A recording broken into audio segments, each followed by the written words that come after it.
Salut Ragheed. Salut Christophe. Salut.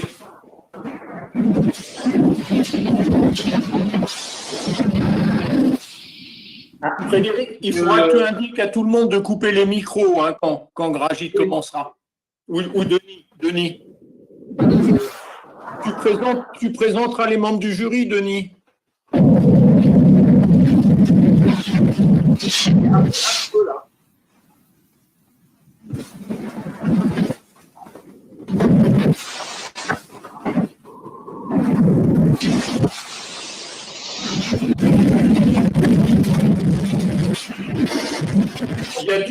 Il y a du vent dans le micro, hein. Je ne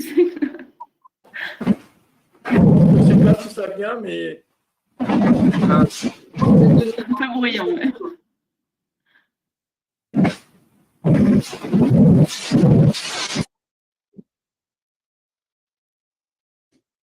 Ouais, c'est plus calme comme ça. Donc, je sais pas, il y a du bruit, Denis, dans ton micro. Oui, je pensais, oui.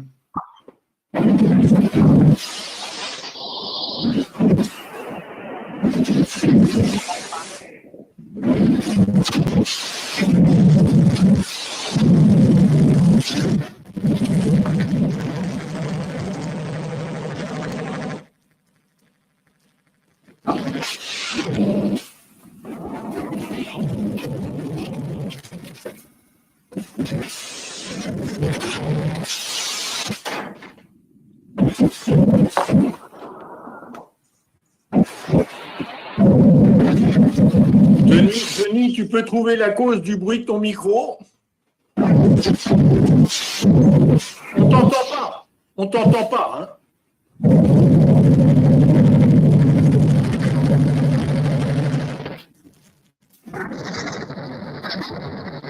C'est probablement le ventilateur du ordi. Si c'est le micro de l'ordi. Oui, justement.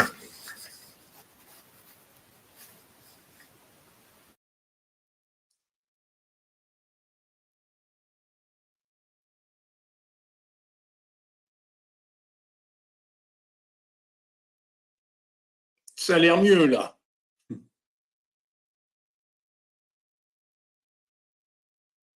Tu peux parler, Denis? On ne t'entend pas, Denis, hein?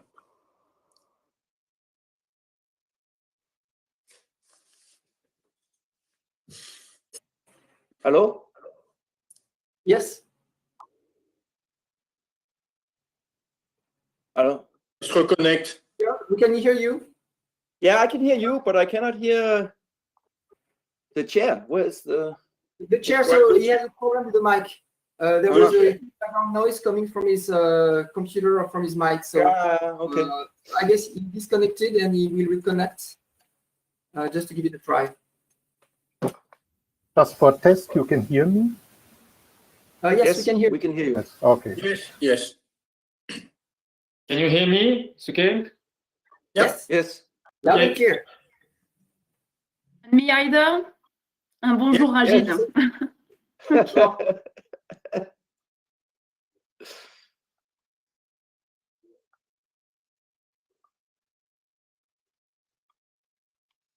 Denis s'était connecté hier, non?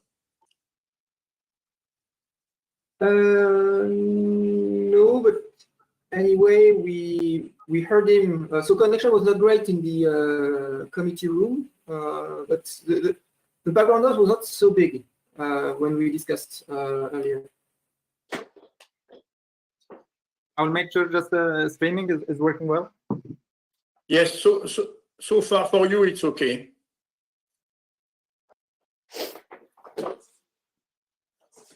So why do we have two Michaels? I don't know whether you have me twice, but I am there only once, and the second one must be the session that just crashed, and I had to reboot my computer because everything was completely crashed, and I had to reconnect. Okay, Denis is back.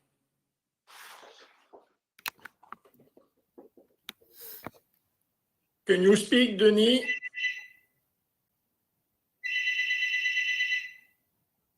No.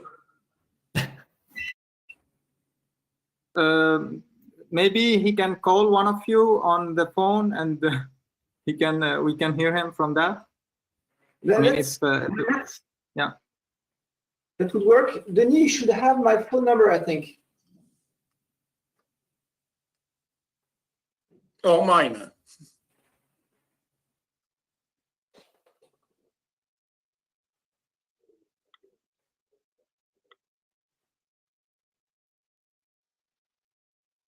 Il y a une question de sélection de micro, tu sais, pour la connexion.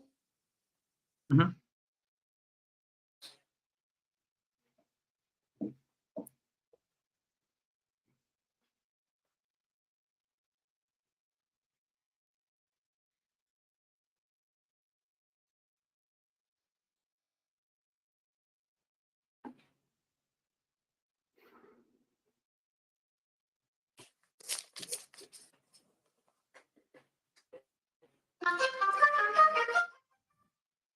Allô, oui? Oui, mais nous, on ne t'entend pas. Bon, ce qu'on peut faire, c'est tu parles dans mon micro, puis moi, je garde mon micro ouvert et puis je mets le haut-parleur. On peut essayer ça. Hein. Tu as regardé ce qui était connecté chez toi sur ton ordi, là?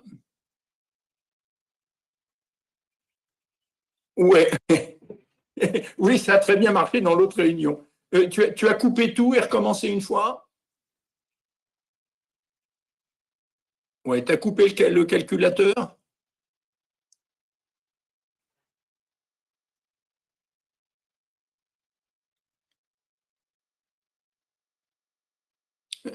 Donc, Denis fait un autre essai. Ça avait marché dans l'autre salle, hein, donc c'est un petit peu bizarre quand même.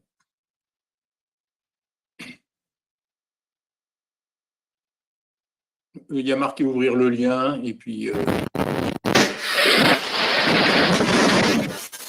Alors là, on a un bruit de fond magnifique, les vagues qui se crachent sur la plage.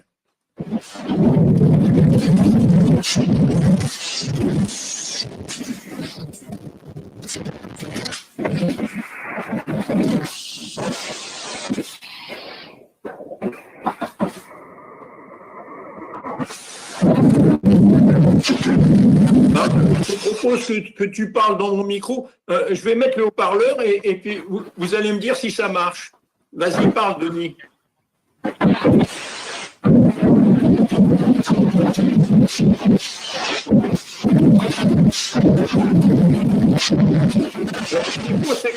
Denis, il faut que tu coupes ton micro. Voilà, coupe ton micro. Et est-ce que vous entendez Denis dans mon téléphone? Est-ce que vous m'entendez?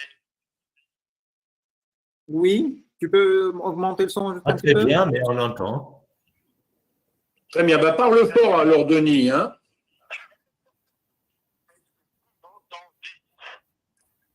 Oui, moi je t'entends dans le téléphone, mais je ne sais pas si les autres vous entendent. Fred, tu entends Denis?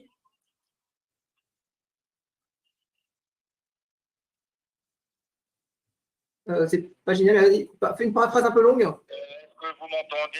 Est-ce qu'on peut le faire comme ça? De toute façon, je n'aurais pas parlé très souvent. Hein. Non, mais ce qu'il faudrait, c'est que tu arrives à faire la connexion en chemin. Hein. Non, mais c'est très bien. Il y a un délai assez conséquent, mais ça se comprend bien. D'accord. On va débuter comme ça et puis on verra pour la question plus tard. OK? OK. Okay, so we'll start defense of Ragheed Alhyder. So I will just first present the members of the jury. Marc Haussmann from the Université Grenoble-Alpes. Mathieu from the Université Côte d'Azur. Michael Urban from the Université Paris-Saclay. Georg Brun from the University of Aarhus. Christophe Salomon, the supervisor, PhD supervisor, from l'école normale supérieure. Frédéric Chevy, same. Xavier Leronas from Sorbonne University, and myself, Denis Boiron, from the Institut d'Optique, Université Paris-Saclay. So, Ragheed, you will have 45 minutes for your talks entitled Ultracold Fermi Gases, Next Generation Experiment and Impurity Physics. It's your turn.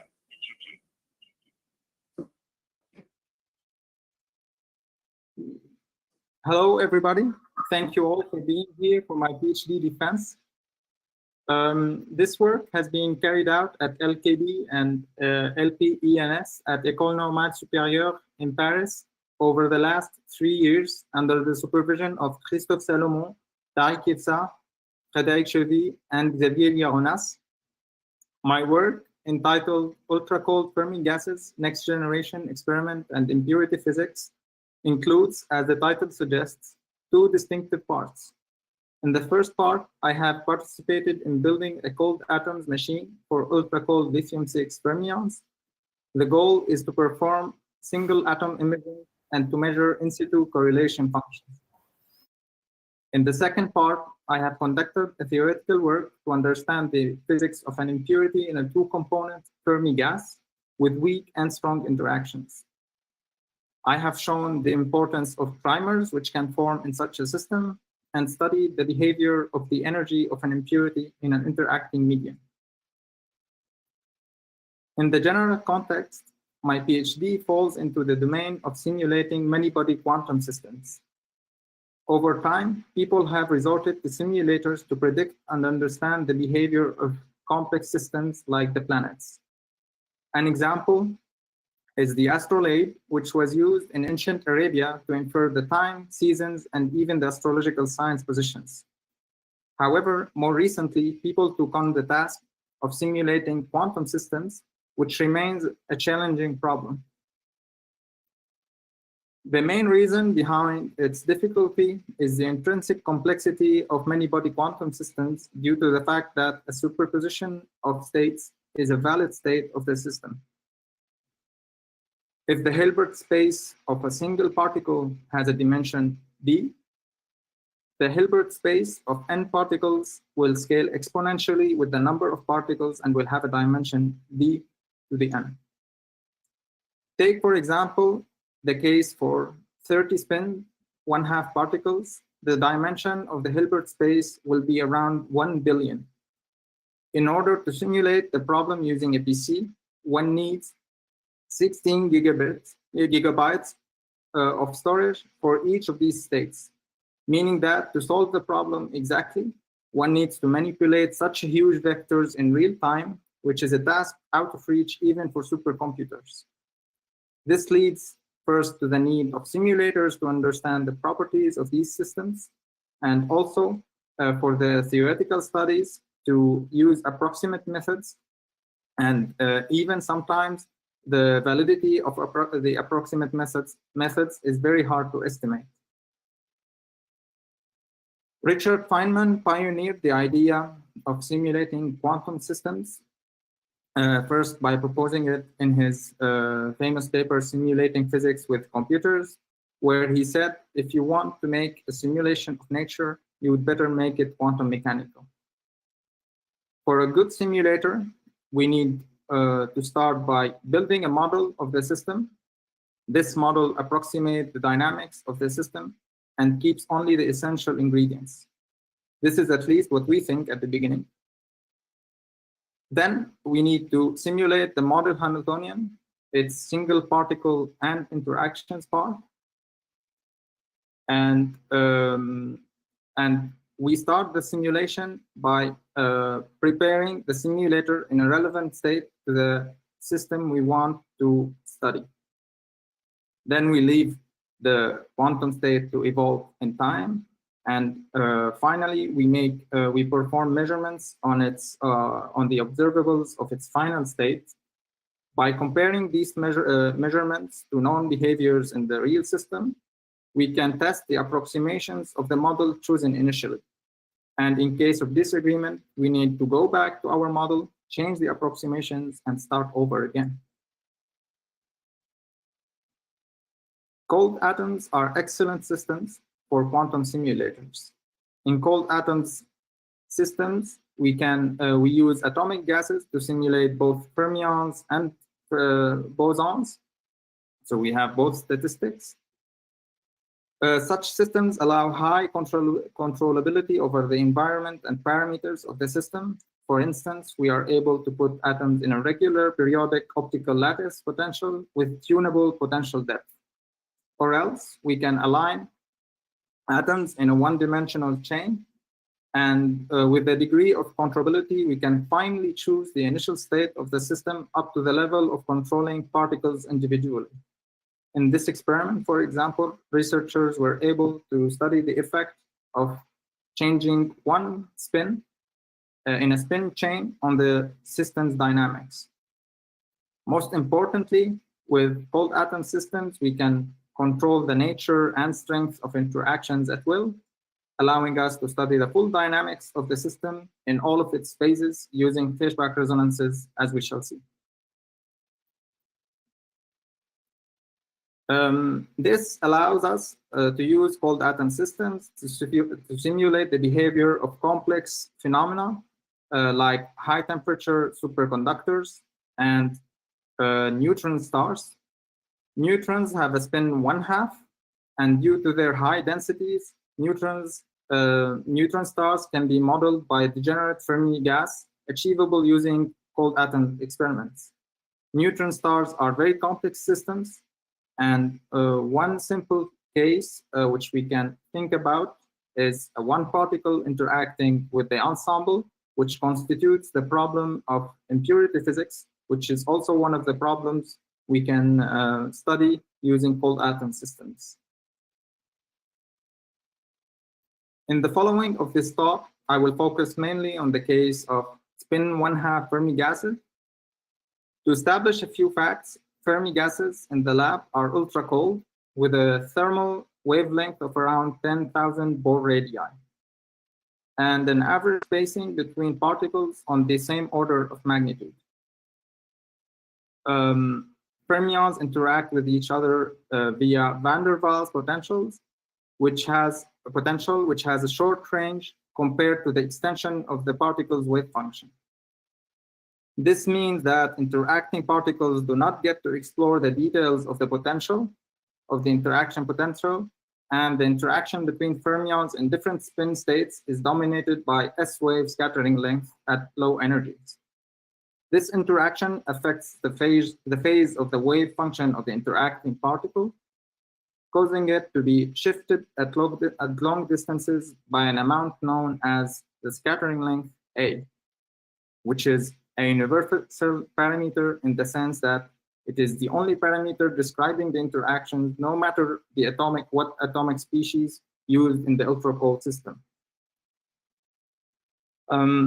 When A is positive, we have a strongly and attractive regime, and this allows for a two-body bound state to form with an energy minus h bar over ma squared. While when A is negative, the system is weakly attractive.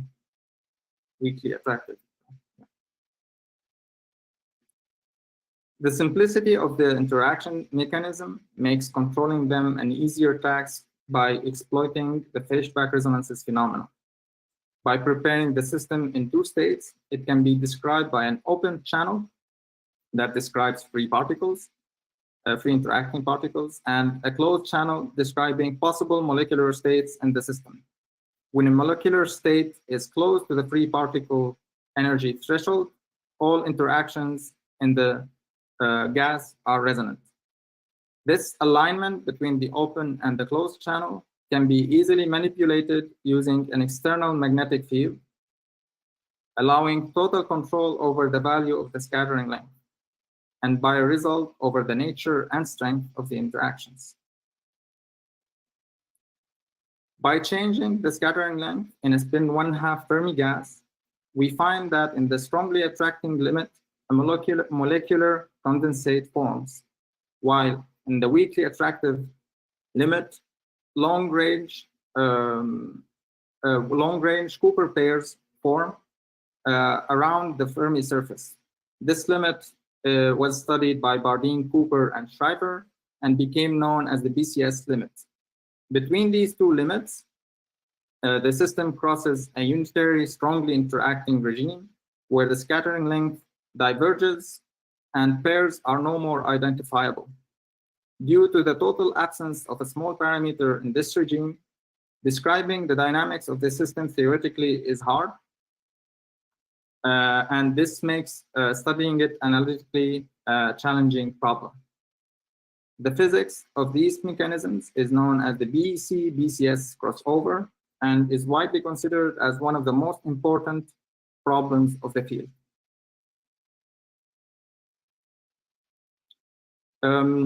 This brings me to the outlook of my talk. During my PhD, I have participated in building a new generation lithium machine.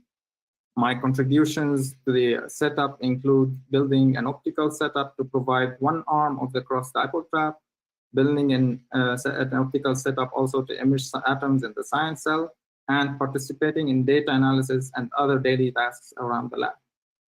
I have also worked on 2 theoretical projects regarding impurity physics. In the first one, I have explored new transition dynamics in systems composed of an impurity and 2 non-interacting Fermi seas, and shed light on the polaron primer transition in a non-interacting Fermi gas. While in the second project, I have investigated divergences present in the polaron energy in an interacting Fermi gas. For the sake of this talk, I will present a quick overview of the experimental setup with a bit of focus on its final steps, including the cross-dipole trap. Then I will try to explain the physics of an impurity immersed in a non-interacting Fermi gas.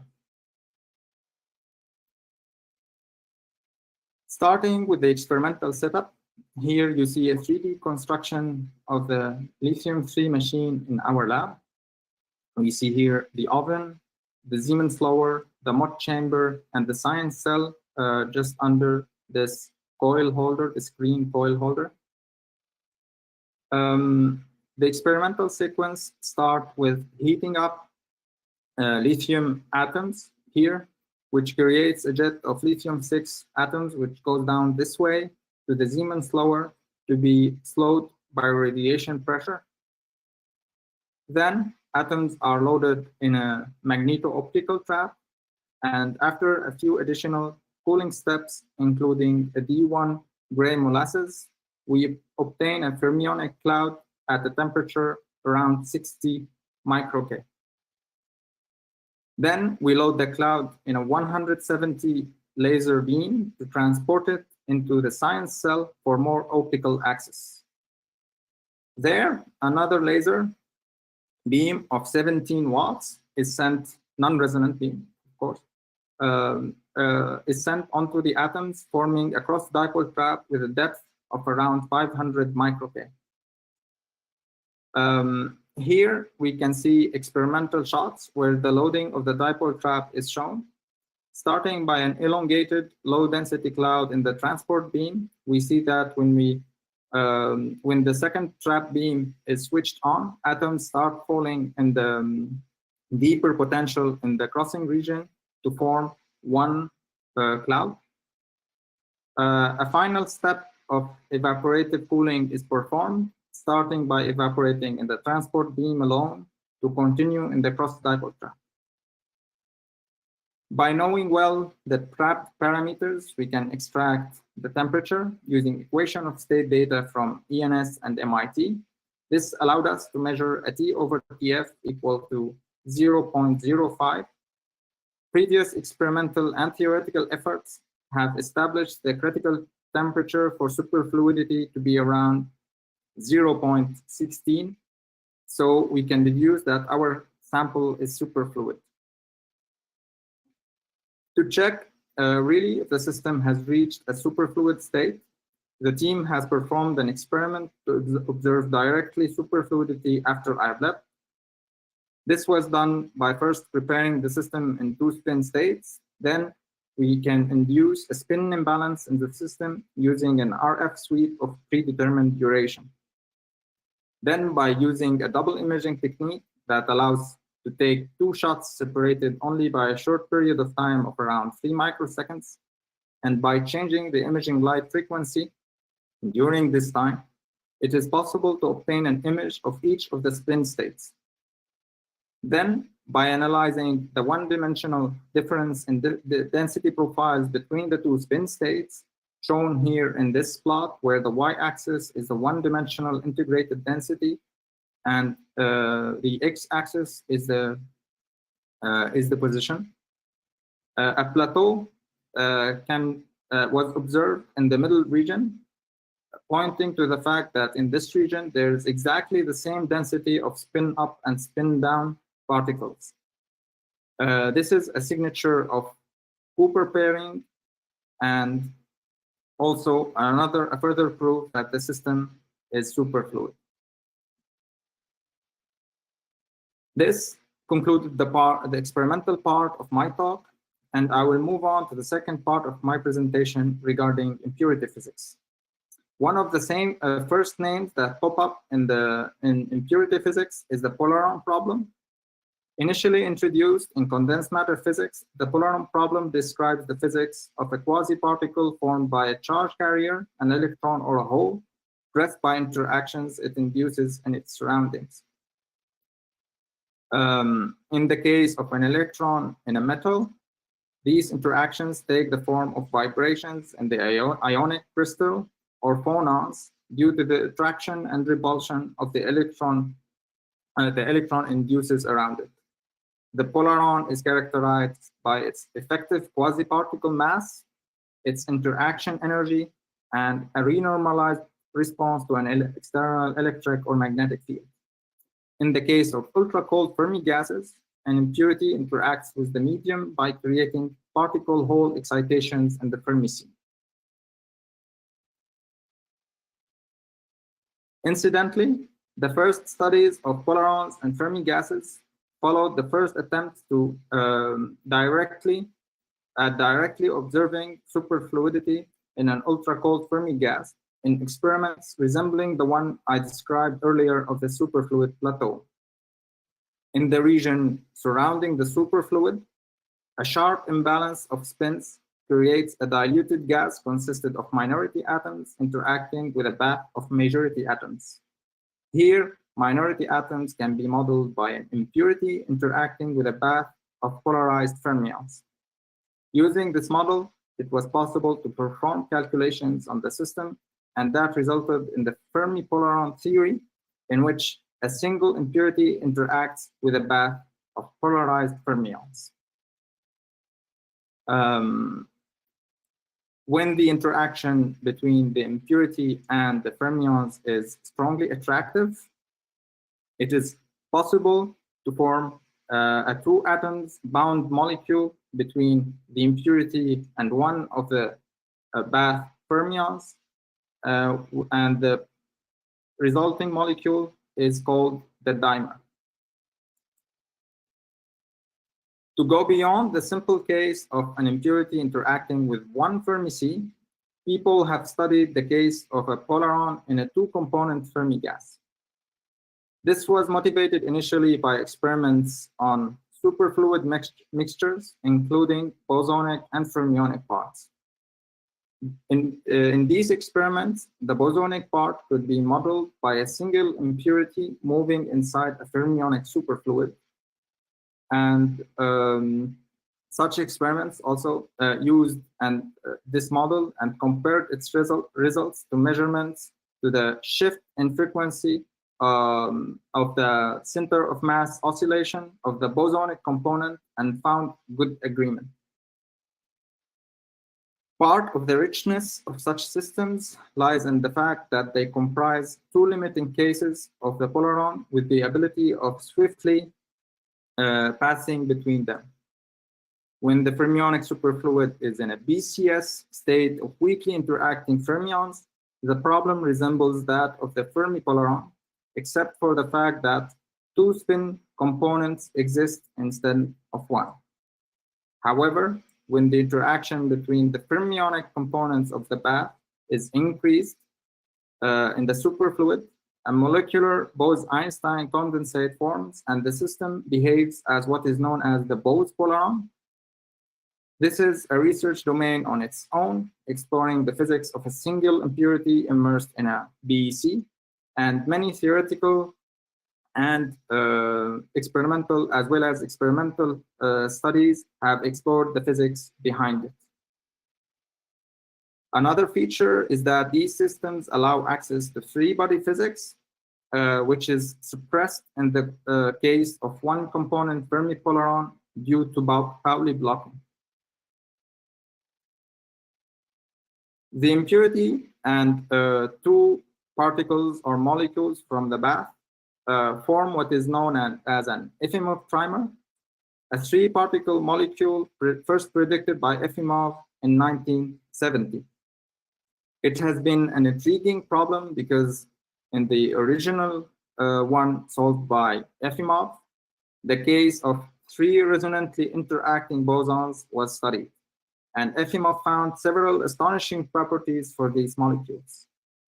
For instance, the attraction scales as 1/r², where r is the superradius, and that for weak interactions which cannot form a bound state, the trimer can be the ground state of the system. However, when the interaction is increased, the dimer ceases to exist, and it breaks into a dimer and a free particle.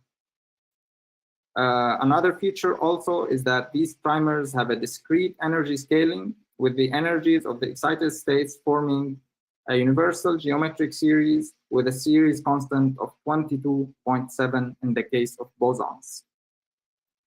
However, a problem is that Efimov found that the system has no stable state, and the ground state energy goes to -infinity. And to fix that, the theory needed an effective range parameter called RE to be added by hand to introduce an energy scale to the system.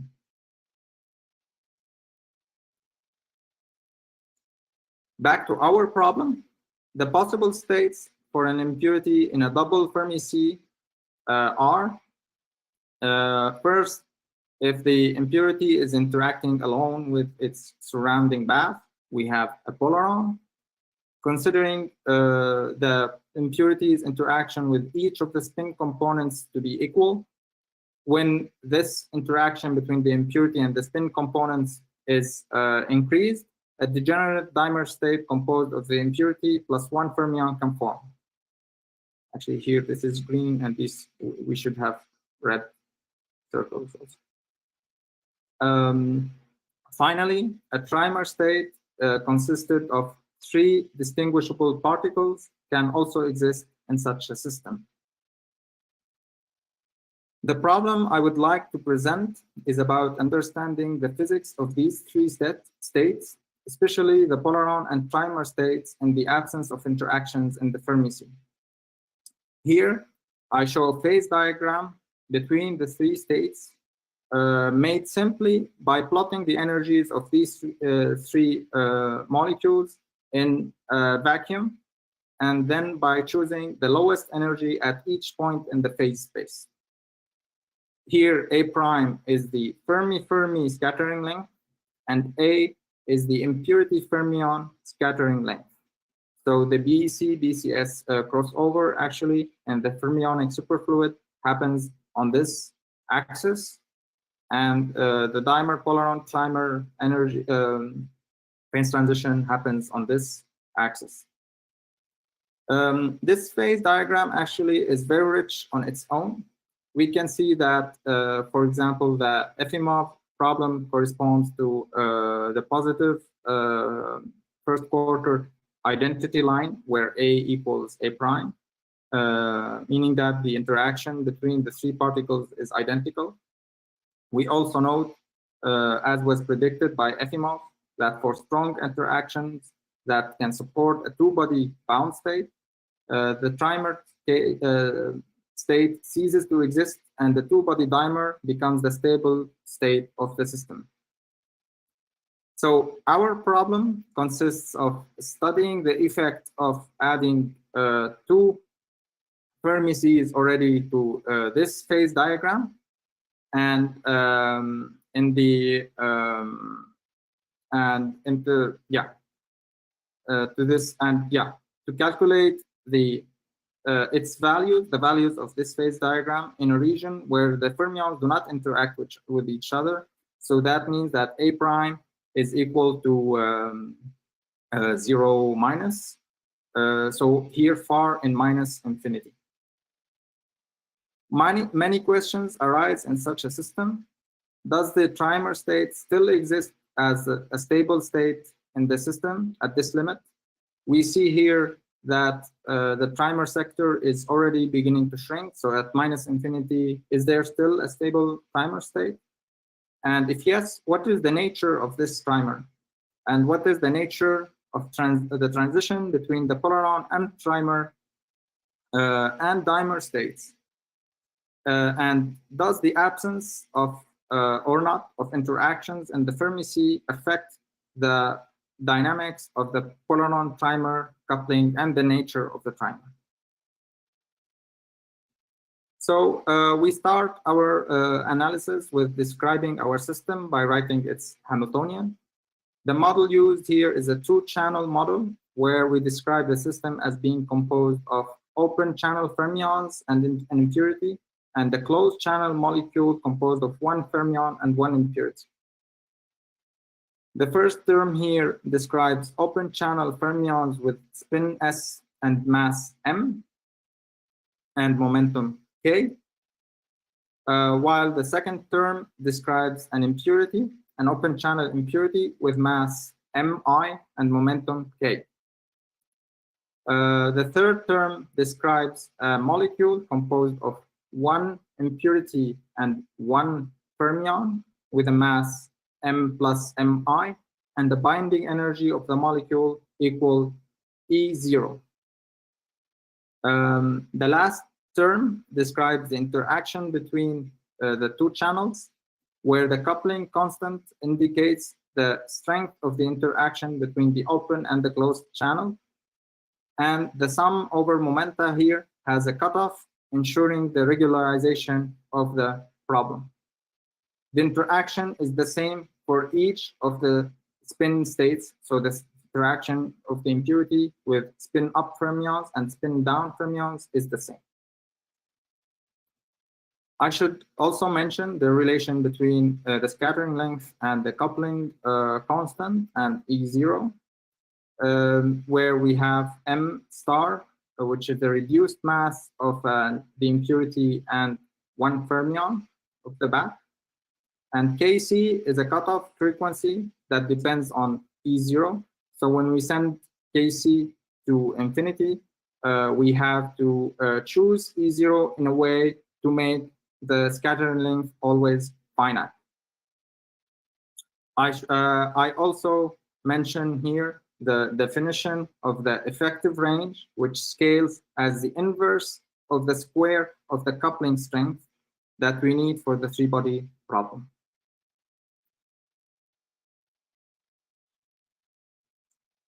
To solve the problem, we propose a variational ansatz in which we are looking for the ground state of the system.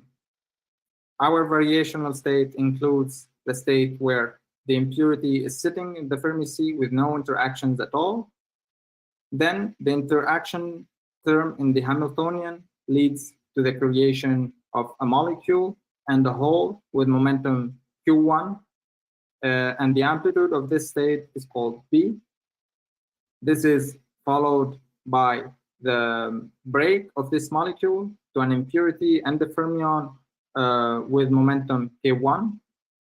And then another interaction happens. We include the case where another interaction happens between the impurity and the Fermi sea around it, where we first form another molecule with leaving a hole of momentum Q2 in the Fermi sea.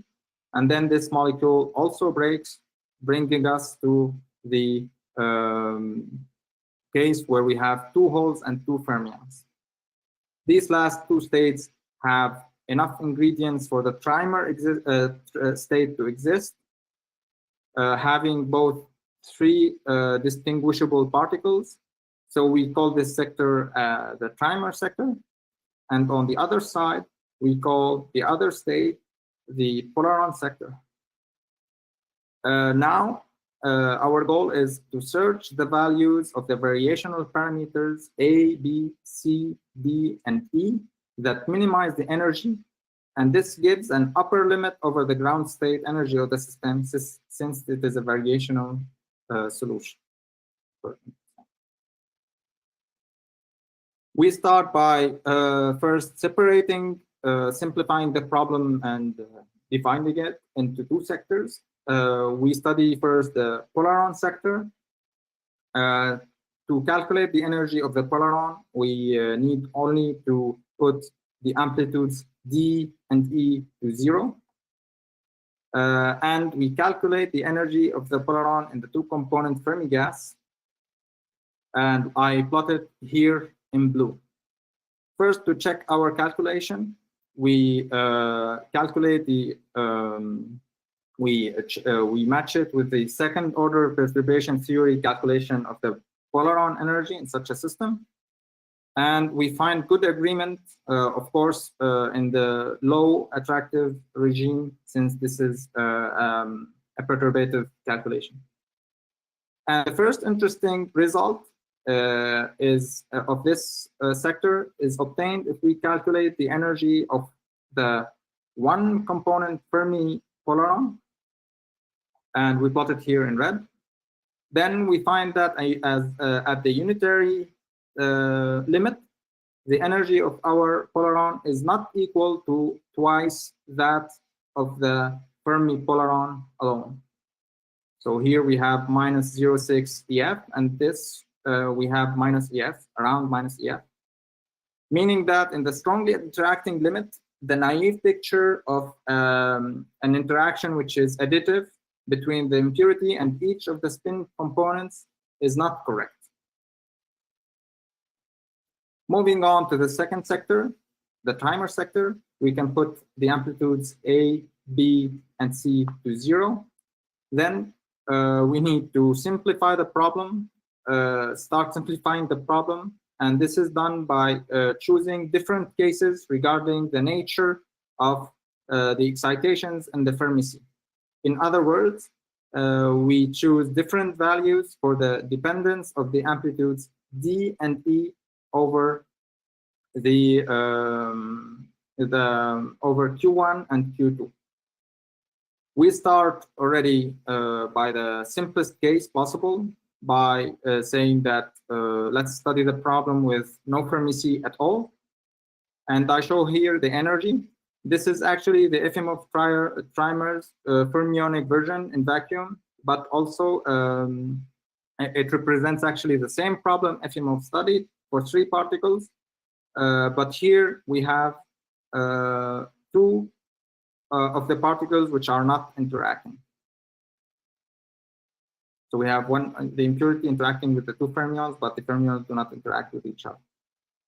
Then we choose to plot the energy of the trimer when 2 holes are uniformly distributed in the Fermi sea, and we find that its energy is higher than that of the Efimov trimer. You see it here in yellow. Yeah, I forgot to mention, here we have on the y-axis the energy normalized by the Fermi energy, and here we have RE over A.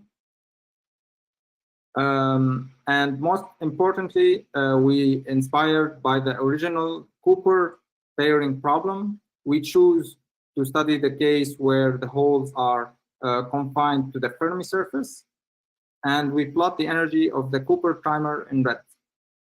We find that in the trimer sector, the Cooper trimer has the lowest energy and is by consequence the stable state of the system.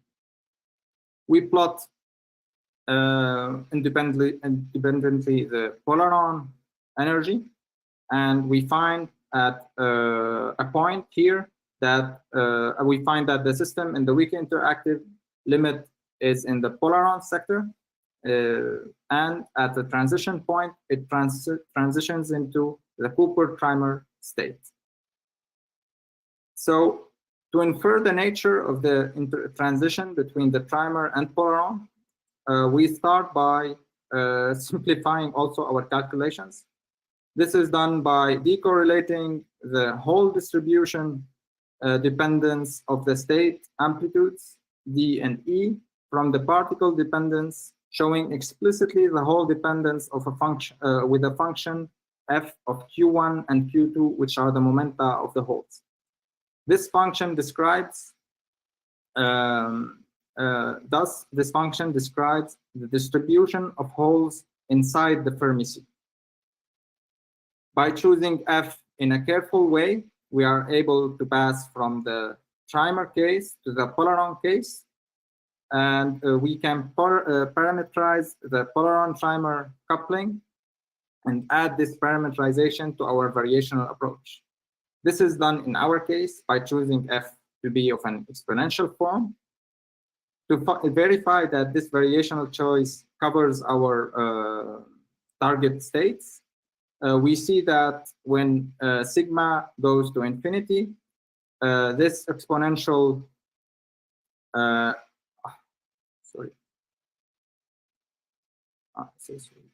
this is not appearing well. Yeah, we find that the holes are uniformly distributed. However, when sigma goes to 0, the scalar product in the exponential here selects the maximum amplitudes for the vectors of the whole momenta with opposite signs. So the function f becomes sharply localized and peaks around on the Fermi surface. And in this case, f favors holes localized there, which corresponds to the Cooper-Trimer case. Also, it is worth mentioning that when writing the coupled equations with amplitudes, we find that the coupling scales as 1 over NF, where NF is the number of fermions in the Fermi sea in the system. So when we take the thermodynamic limit of large volume and number of fermions, the coupling vanishes. What remains now of the problem is optimizing the parameter sigma, and to look for its optimal value. So to look for its optimal value that minimizes the energy of the coupled state polaron trimer. This is done regarding the huge size of the variational space by solving the problem for different values of sigma, and then plotting the value of sigma, which corresponds to the lowest energy for each value of RE over A. So we take different values in an interval, and we make sure that the boundaries of the interval cover the trimer and the polaron case, and we plot the energy. Here we see that the system stays in the polaron sector for some time, and then at the transition point, sigma makes a huge leap towards 0, and 0 is the value corresponding to the Cooper-Trimer case.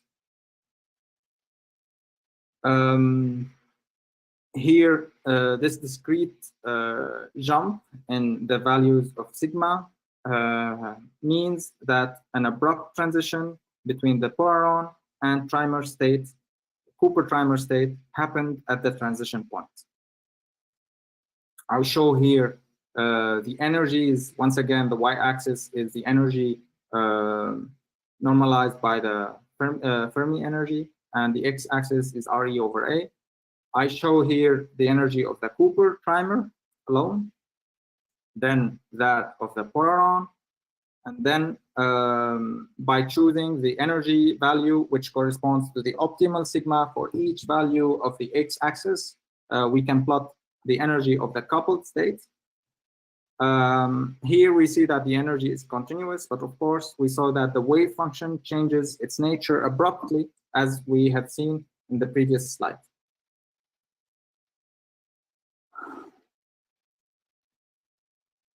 Now, to complete our phase diagram, we need to find the energy of the dimer and to find its stability region. since the dimer sector of the Hilbert space is not accessible using our variational ansatz, we need to write a second variational ansatz to calculate the energy of the dimer.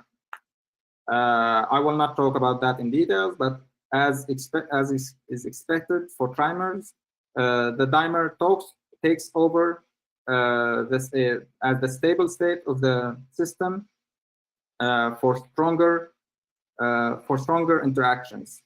So when the interactions are strong enough, the trimer cannot exist anymore, and the dimer takes over. And we also note that the transition between these two states is smooth. The previous study actually is to be contrasted with the study of the same phase diagram in an interacting superfluid of spin 1/2 fermions. This was done previously in this PRL, where the authors have observed a smooth transition between the trimer and polaron states. This actually can be justified by the fact that the basic ingredients for the Cooper trimer to exist, which are excitations happening around the Fermi surface, are intrinsically present in the superfluid ground state in the BCS regime. And the system, so the system has no need to shift its dynamics completely at the transition point. So here, when we move into the transition point, the holes do not have to change a lot their distribution. And since these excitations are there by nature, they can survive the thermodynamic limit. So if we get back to our case, holes in the polaron sector have actually no reason to be localized in large numbers close to the Fermi surface.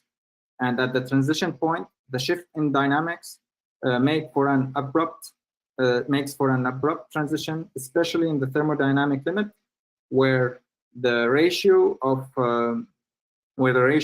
holes present on the Fermi surface becomes vanishingly small, with the ratio between the holes on the Fermi surface and the other holes distributed around the Fermi sea.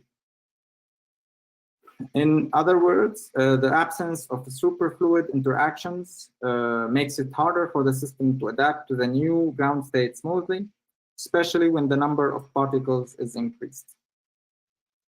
So now I remind of this phase diagram in vacuum, and so we have studied the limit of this phase diagram in this in a region where RE over A prime goes to -infinity, and this was contrasted with a case of RE over A with over A prime with A prime small and negative in the BCS regime, and we found the following phase diagram where we still have the trimer state as a stable state of the system, and the polaron and trimer transition is abrupt, which is not the case for the BCS regime. So now, remaining questions about this brings me to my conclusion, where I want to talk about the remaining questions in this problem. First, we have to explore the full phase diagram of the problem. So not only when fermions are not interacting, which is a challenging problem, of course. We have also in this problem, and between it and the BCS limit, we have to investigate very closely the structure of the Hilbert space and what affects coupling between the different sectors. So why exactly and how the coupling between these two states vanishes at the thermodynamic limit, and how interactions and superfluidity changes the nature of these transitions, and if it is the culprit is it superfluidity or interactions.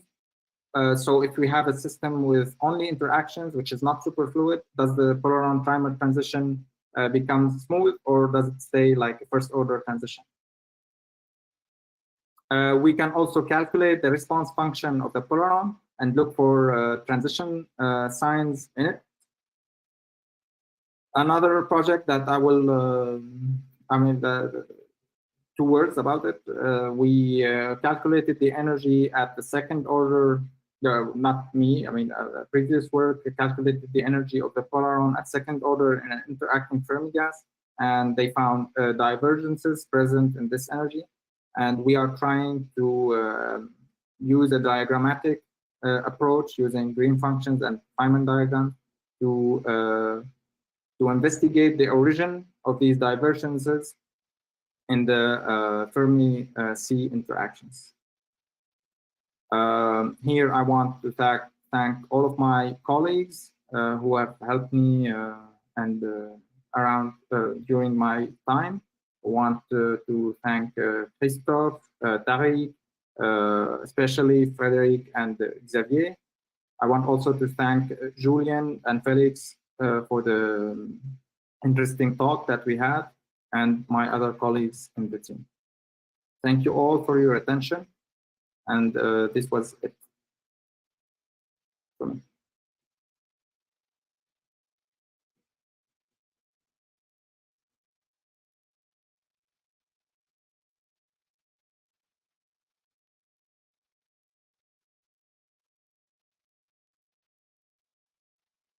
Now go to the question. So we start with the referees and with Mathilde Hubach. Please, you can see. I start, right? I'm not sure that I understood correctly. Yes. Right? Yeah, perfect. Okay. Okay, so thanks a lot. So first, of course, I will congratulate you for your presentation. So it was clear. I really like the introduction.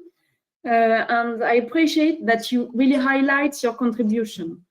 So either experimentally, even if it was a bit small, quick, but I have many questions on this part. And you really also highlight your achievements that you obtained during the last part of your PhD. For your manuscript, so I understood that it was written quite quickly.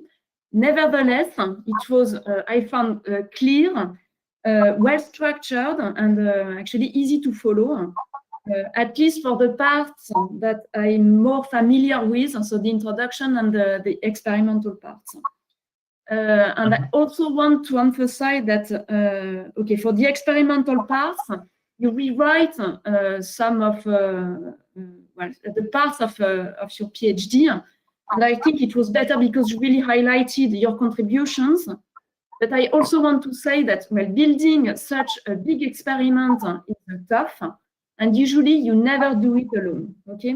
So, of course, for your PhD defense, it's important to isolate your contribution, but still it's a teamwork, okay? So I think this is important to emphasize this. And finally, I was impressed by the fact that you have been able to work on both parts, so the experimental part and the theoretical part. So it's not, well, I understood that it was not necessarily on purpose at first, but still, I think this is now a strength because you will be able, I think, in the future to bridge between the two sides, okay, the experimental and the theoretical side.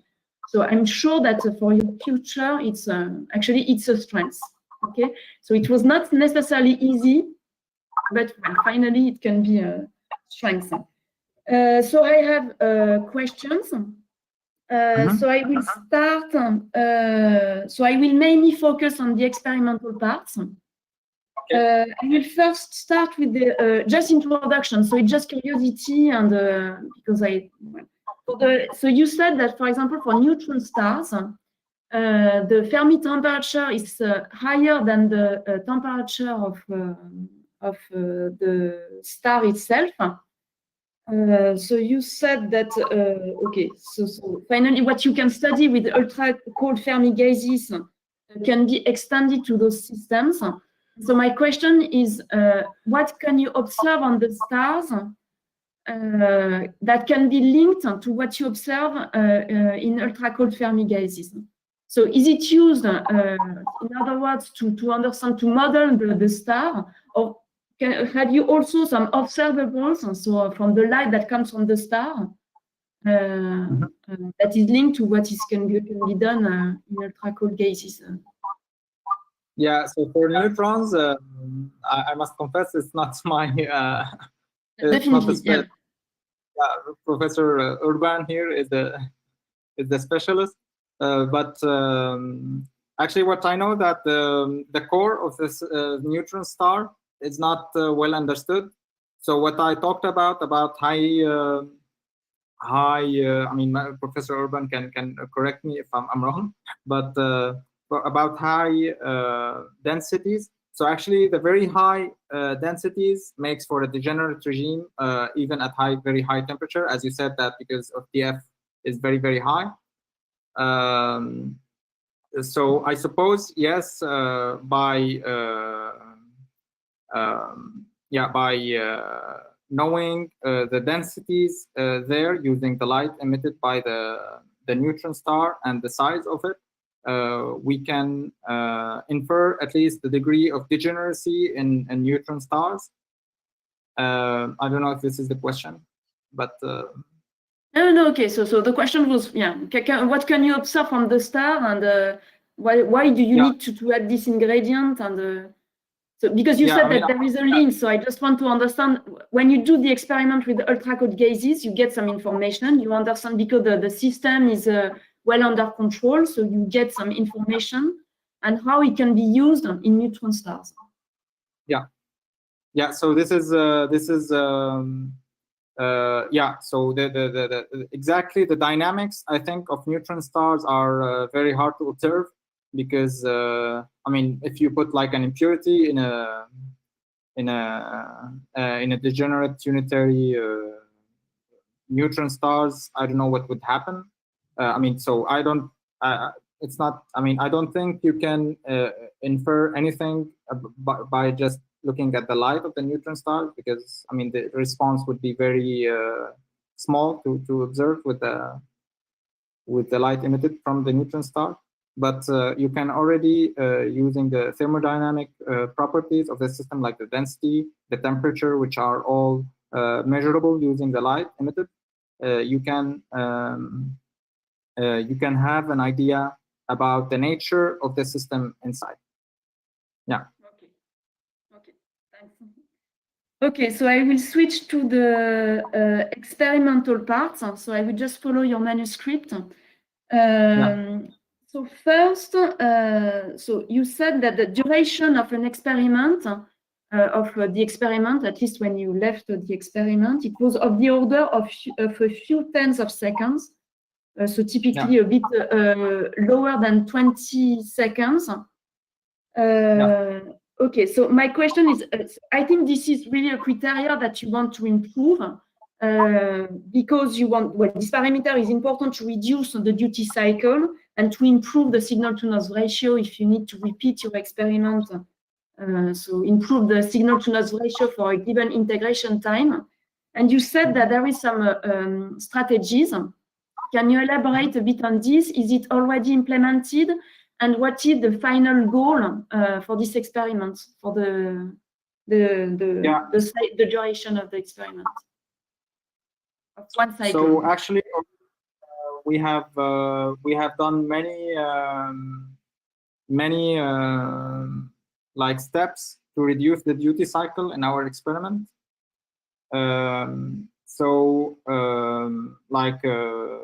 That we optimize the time for D1 for the MOT. So the MOT we can of course like load it more, but we like optimize the time of the MOT loading to have like good densities, but not to spend too much time. So we loaded the MOT like in 1.5 seconds or something like that. And we worked actually at higher temperatures to increase this time, to reduce the time and increase the MOT loading, the densities. But actually, I mean, so we had a very short duty cycle. I think around 4 to 5 seconds before the evaporation. So actually the evaporation and even the optical transport actually was very much optimized to have like the quickest optical transport without flushing, without losing any atoms. But at the time I left, actually the evaporation, we did it not in the most optimized way. We did it actually just to get to a point where we are degenerate, and then we wanted to optimize on that. So the this long period, this is actually what I mean about this in my thesis, that especially this period could be reduced very much by optimizing the evaporation rates in each of the cross-dipole traps. And by doing that well, we can go down under 15 seconds easily for a one duty cycle, or even less. I don't know how much we can optimize, but yeah. Okay, so this was, yeah, do I have a number in mind? So definitely it can be lower than 4 seconds because you have this loading and transport. Yeah. No, okay. not cannot, but yeah, for the evaporation cycles, I mean, I don't know what is typical, but I think, yeah, 5 seconds maybe. I mean, an optimized evaporation cycle can be done in 5 seconds if we are, I mean, if the field is, the phase field is okay. And you also stable. talk about a box potential. So this is to optimize the evaporation, or where is it important? Yeah, I think, yeah, I mean, this is not implemented yet, but I think the box potential is to have, like, to study the gas in the bulk without with no, so the goal actually is to study the gas in bulk, so no optical lattice is required. So the box potential is to have a homogeneous potential for the fermions to exist. It's for the experiment actually, it's not for the evaporation. Yeah. Okay. Mm-hmm. For the imaging, so it was not clear in the manuscript, but actually I think you said it in your presentation. So it was not clear how you measured the population in the two states. So actually you use the same laser, right? And you shift the frequency? Yes, we shift the frequency using I don't remember that well. Yeah, we shift we just shift the frequency using an AOM, I think. Yeah, it was not that much. It was like 70 megahertz or something like that. At this, I mean, so it's not that. It's at this field. It was around 70 megahertz, if I remember correctly. I'm not sure. Yeah. Okay, but you typically an AOM. Yeah, they are both low-seeking states, the states that we are imaging. So actually, there's an asymptotic. They have an asymptotic behavior for high field, and so the shift is not that much. It doesn't grow like a lot with the magnetic field. So yeah, it was feasible using an AOM, I think. Yeah. And so this was also my question. So you keep the magnetic field during your time of flight. It's not something that, so if you have some inhomogeneities of the magnetic field, you can push your atoms. Is it a problem or not? Sorry, I don't understand. So you keep the magnetic field when you do your imaging. You have your time of flight, okay? And the magnetic field is kept on. Yeah. Right? Okay. Yeah. So my question is that if you have the magnetic field is not homogeneous during the time of flight, okay, is it a problem or not? Will you have some pushing effect, some I don't know, so some on the cloud? This can it disturb the cloud during the time of flight? I don't know if we can say that it is not that homogeneous, because we have a phase-back bias field, so it's more or less homogeneous, I would say. So we didn't observe any actual problems with that. Actually, we imaged at high field, and yeah, a lot of people do it, and we did it, and yeah, I don't know. It worked fine. We didn't have problems with that, with imaging at high field. Okay. And what is the polarization of the probe beam? Is it important? Of course, yeah, it is important because I have to remember that correctly. But yeah, I mean, I don't think, yeah, we don't change the polarization between the two spin states. We keep the same polarization, and I think it was sigma plus for both of them. I think, yeah. It is important to extract the number of atoms, right? The number. How do you?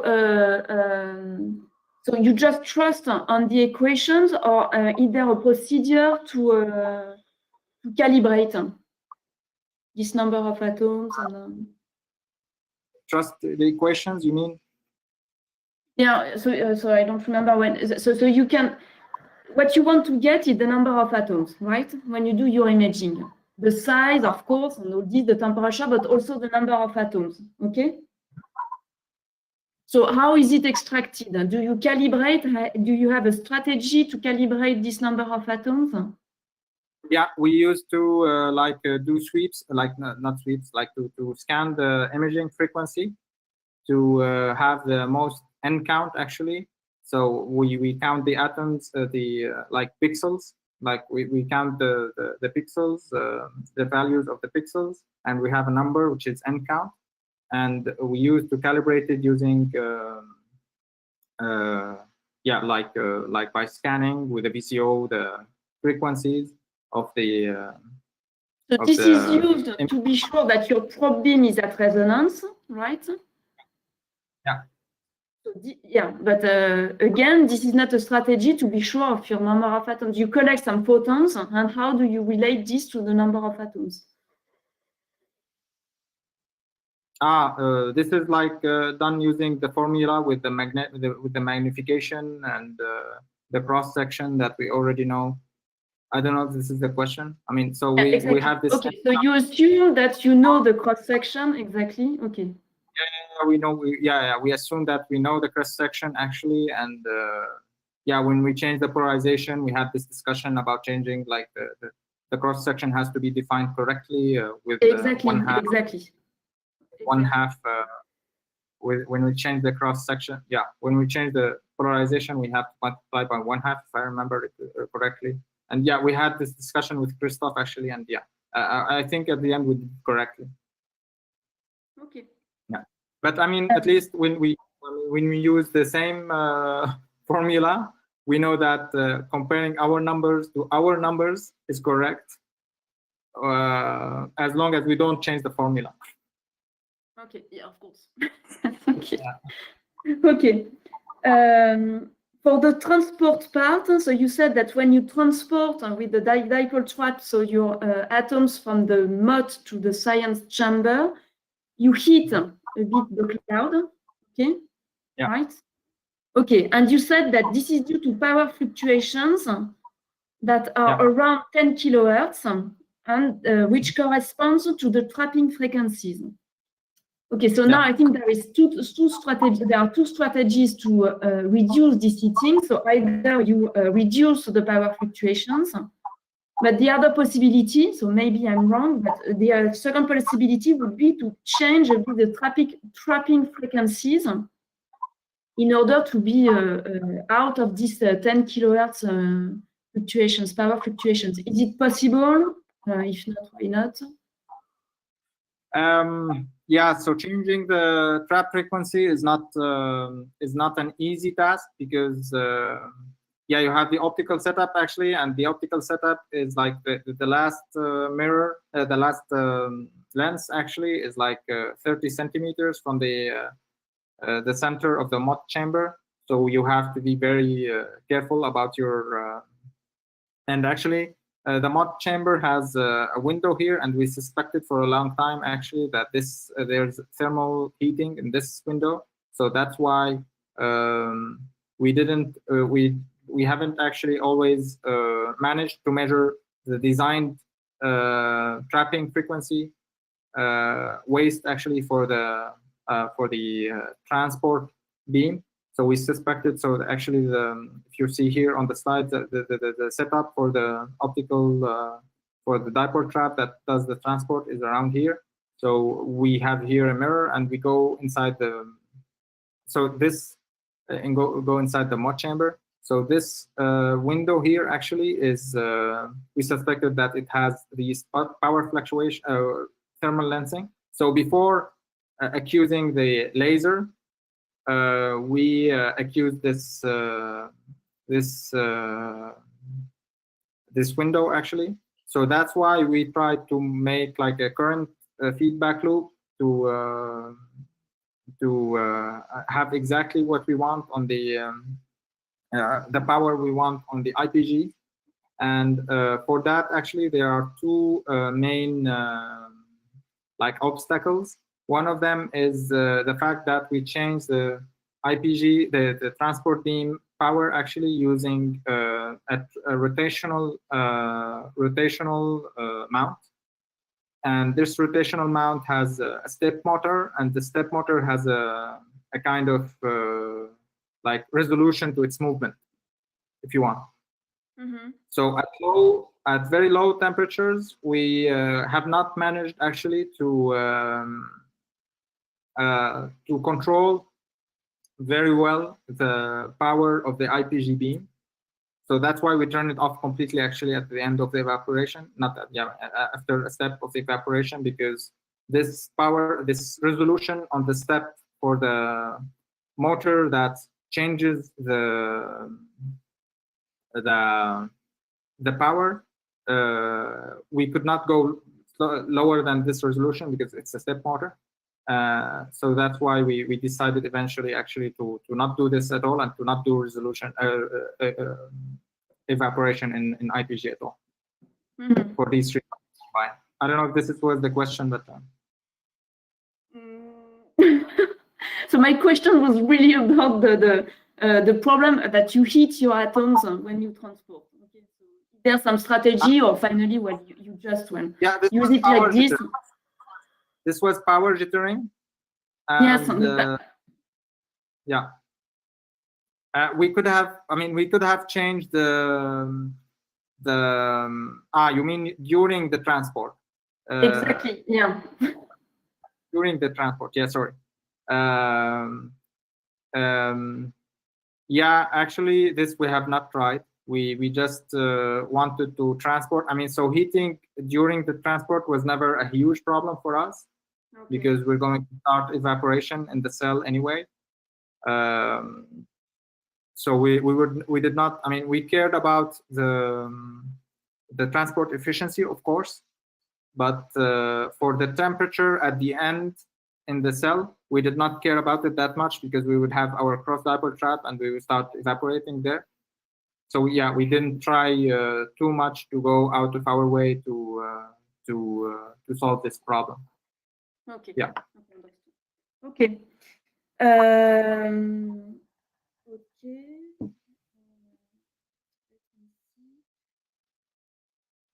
Yes, about this, so you had this adiabatic passage or Rabi oscillations to control the population between the two states.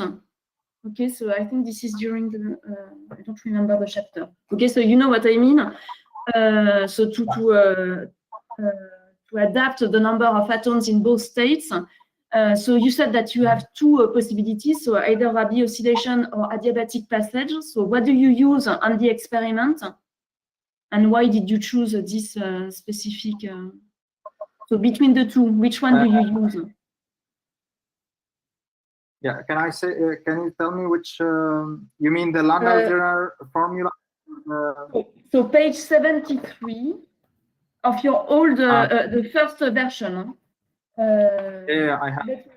No, not page 73. No, let me see. No, 64. Yeah, 64, 63, 64, and 65. Okay. To control the state populations. Okay, but this is the old version of the first version of the PhD. Okay. Yeah. Okay, so you control. Yeah. Okay, so you present two possibilities.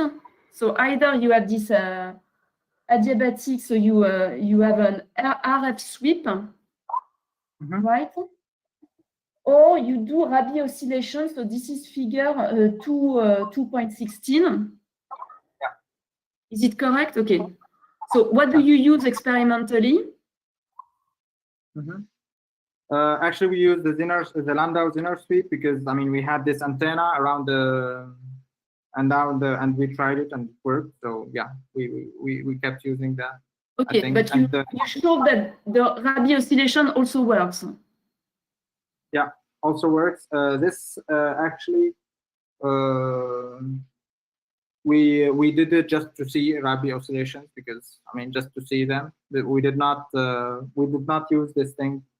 So yeah, we send an RF sweep of so we scan the RF sweep durations, and once we have the required imbalance, we fixed that value, and then it was, I mean, this was the value that we chose, and this was the value. So my question is it more robust? Is this technique more robust than the other one? Maybe. Yeah, maybe. I mean, yeah. I don't really know. We did not compare both of them actually. I don't know. Okay. Okay. Yeah. And the last question on this: how do you choose your delta nu? Because ideally you would want to have an infinite delta nu, but it would take too long to sweep. So how do you choose this? Compare maybe to the gamma, to the lifetime.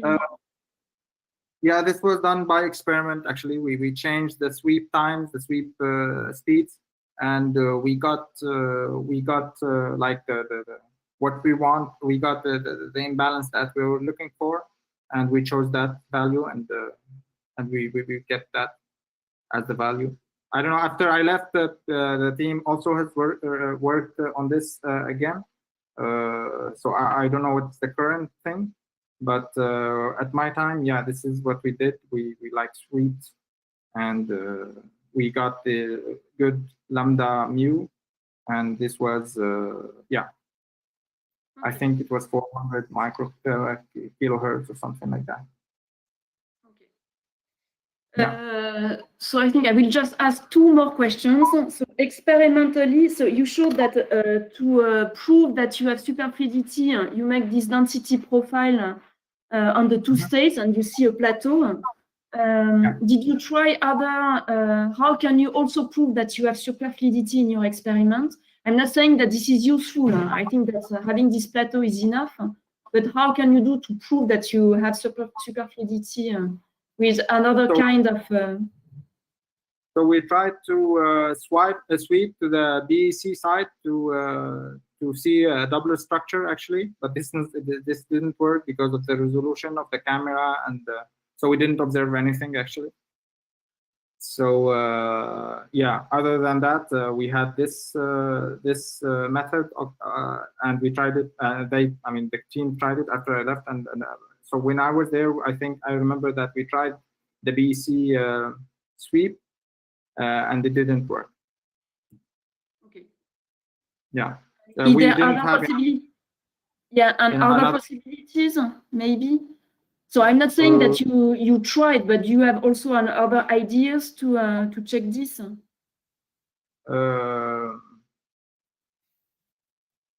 Not that I know of. I mean, these were the two methods that we were discussing, and we tried both of them, and this one worked, the other didn't. So okay. Yeah. Okay. Okay, so one last question on the theoretical part. So my question is quite simple. So in the last chapter, you studied the impurity immersed in a double non-interacting Fermi C. So my question is it feasible to study this experimentally? And what would be your plan if you want to do it experimentally? What do you need to implement? Yeah, so actually, I proposed like a very small, tiny proposition in the conclusion of my thesis to use a single atom microscope actually to study the physics of an impurity in a non-interacting Fermi gas. So the group actually has some knowledge in that because of the Fermi mixtures, superfluid mixtures, bosonic and fermionic mixtures that they have done in the old historic experiment. And what we want to measure actually is just the density around the impurity using the microscope, the gas microscope. And so actually this was calculated by Svistanov, and we find that if we integrate the density around the impurity, and we find like if we find 1, if I remember correctly, you will have if you find 0, you will have it means that you have the polaron, because actually the measurement is, I mean, so if you integrate the difference of density caused by the impurity around the impurity, so if the impurity has caused a difference of density equals to 1, this means you have a dimer, because there was a fermion which got out of the sea and stuck onto the impurity. And if you find 2, you have a trimer, and if you find 0, it means that the polaron is still the stable state. So this is just a proposition he made. I mean, a quick calculation he made, and by speaking with Felix, like we tried to link these things together, and I put it in my thesis just for this. Okay. Do you think that this is something that is easy to do? I mean, so once the microscope, I mean, is installed and it's working, I mean, measuring densities. I mean, once you have the images of the microscope, what is left is like doing the codes to analyze these images well. Other than that, I mean, yeah, you have to like play well on the densities of the bosonic and fermionic parts. So easy, I mean, it's not easy. I mean, for sure, nothing is easy with the microscope. So you have to ensure that you have the right imbalance to consider that the impurity is the bosonic part is an impurity, and then you have to count well the atoms around the impurity, and to check that you have really here low density, where if you count here, you really like counting in the frame of the camera, that you're really counting the good number, the good density that you want to count, and yeah.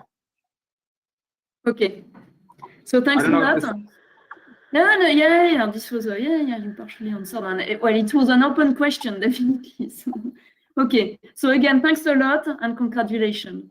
Okay. Thank you.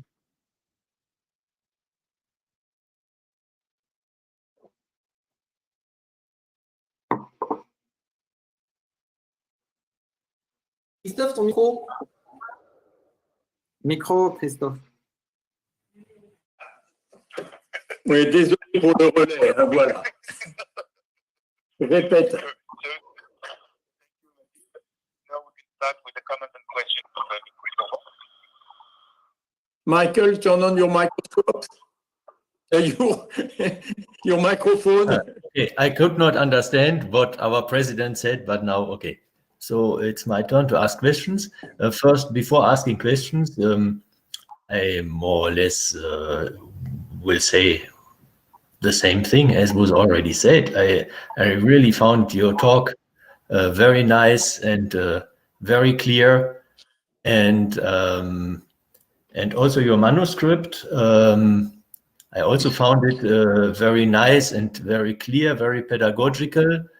I learned a lot of things, especially I found very well written this part where you explain in all steps how you actually perform this cooling, trapping, and so on. As a theoretician, I did not know all these details, so I was very delighted to read that.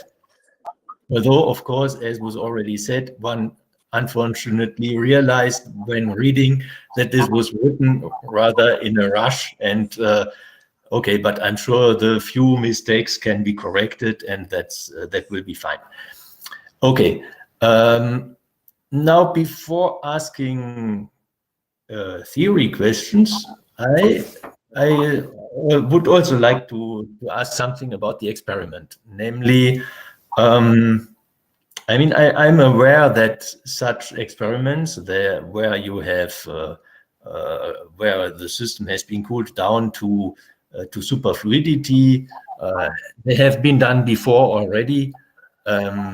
So my question is, could you explain why you call this new generation? I mean, what is here better than in the previous experiments? So actually, all of the cooling and transport. So I mean, in older experiment, you would see a magnetic transport, which depends, like, I mean, where you have like to have these very I mean, complicatedly studied and designed EOFI bars to like transport to transport magnetically the cloud from one place to another, and this is slow, so optical transport. This is like a new generation thing already, that the transport is done optically, not magnetically.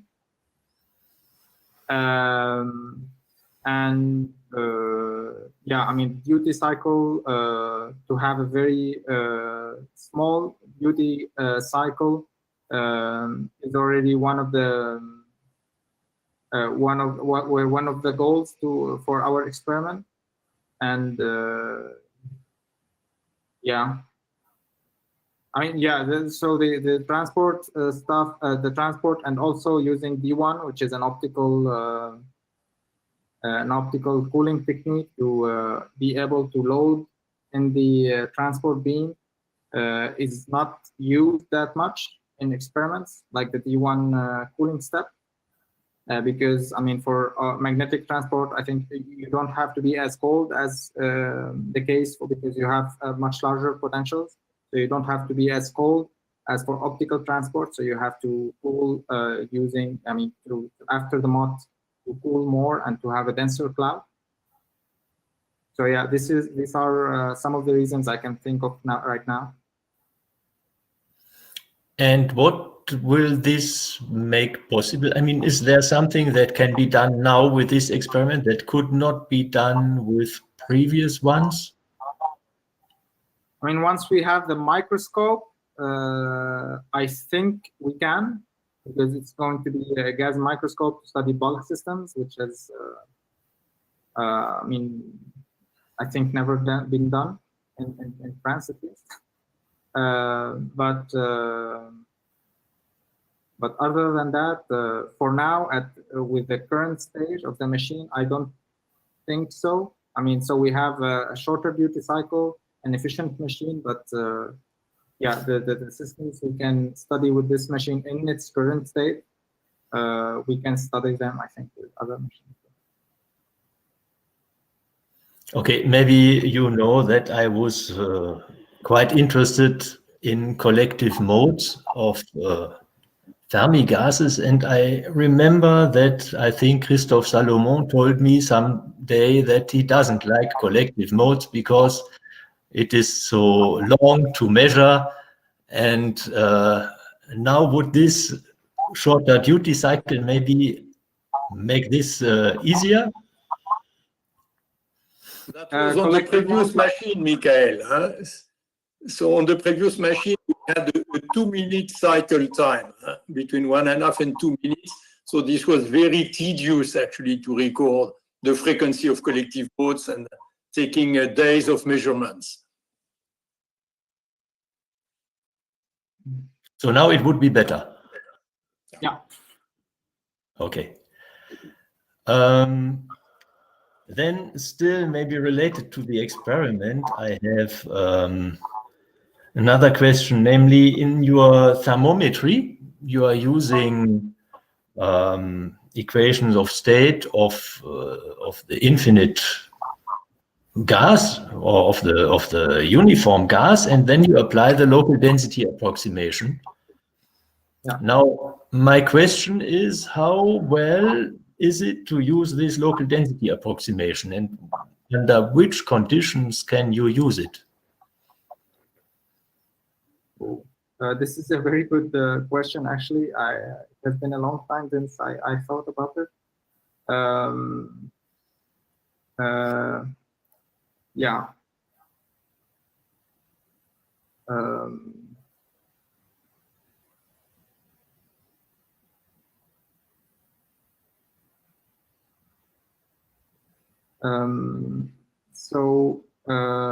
You have already to have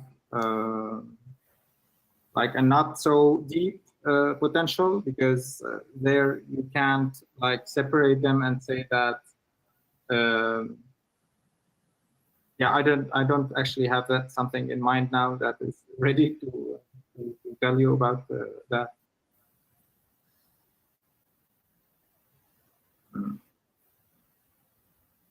Maybe let me ask another question. I mean, what is the aspect ratio of your trap? I know some experiments have trap which is much longer in one direction than in the two others. Is it the case for your trap also? For the cross-dipole trap, no. But yeah, when we do the equation of state fitting, actually, we have already moved into the ALS. Yes, we have an elongated trap in one direction, like it's one laser beam. So and a very confined one in the other direction. So for equation of state, the final results are when the other dipole trap has been switched off. So we only have the other one for the equation of state. But I mean, what are the trapping frequencies? You have 3 trap frequencies, right? Oh, there is some feedback here in, I don't know. Sorry? I hear myself with 2 seconds delay. Hello? Yeah, I hear you. You hear me? Okay. So my question is, what are the trapping frequencies that you have? I mean, are they different by factors of 10, 100, 1,000, or only 2? In the cross dipole trap, I think we have there's not, I mean, so it's more or less close. So we have 2.2, 2.7, and 3.4 kilohertz in this trap. So for, yeah, in the 3 directions. So they're more or less close to each other. Yeah, the values are close to each other. And when you use this equation of state thing, you had the ghost trap or not? I don't think so. We had, I mean, so in this calculation, we did it only in the ALS. So we put only the ALS is not, it's not the case. We have like the axial frequency actually is very, very low. It's around 10 hertz or something like that. It's very, very low. So we have a huge ratio between the radial and axial frequency. Yes, and the total number of atoms, if I read correctly somewhere, there was written down, there were 12,000 and up, I don't remember, maybe 20,000. Yeah. So in total, you had 36,000 atoms. And now, I mean, it would be a simple exercise, right, to calculate how many transverse oscillator states are occupied, right, for your geometry. If you have a very long trap in the Z direction and very narrow in the transverse directions, then one could rather easily calculate how many transverse oscillation quanta are occupied. And if this number is very small, then I would have some doubts about the validity of the LDA. Yeah. Apart from that, once you have superfluidity, then of course it gets even more complicated to find the correct criterion. But okay, let's not talk about this. Now I remember. Yeah. So yeah, it's exactly that. Actually, it's about the. So it's about the number of the vibrational states of the harmonic of the optical trap we have. Yeah. Okay, but you have not made that calculation, right? You just okay. So now you skipped very quickly the chapter 4 of your thesis in the talk. You almost did not address that. Yeah. I nevertheless would like to ask maybe 2 questions about it. First of all, this you mentioned in the talk. There are some divergences that appear. This is what you mentioned, and in your manuscript, one can read that they come from some terms that show that the susceptibility behaves like 1 over q power 3 at large momenta, right? And then, if I understood correctly, you did a lot of work to get these terms of the susceptibility that go like 1 over q power 3. But now my question is how to get a finite result in the end, because this divergence cannot be physical, right? Yeah, this cannot be physical. Yeah. So then, how to get a physical result? So how do I get a finite result, you mean? Yes. I mean, your energy in the end must not be infinite, right? Yeah. I mean, that's why we have to compensate this divergence actually with C. So, I mean, C the correlation function has to behave in 1 over Q3,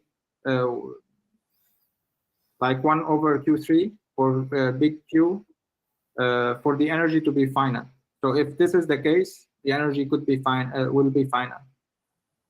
So this is like another way of seeing it, if you want.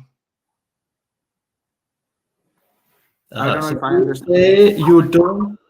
You don't need a finite. In the end, you say you don't need say a finite effective range in your interaction or a 3-body term or something to get a finite result. Yeah, sure. Yeah.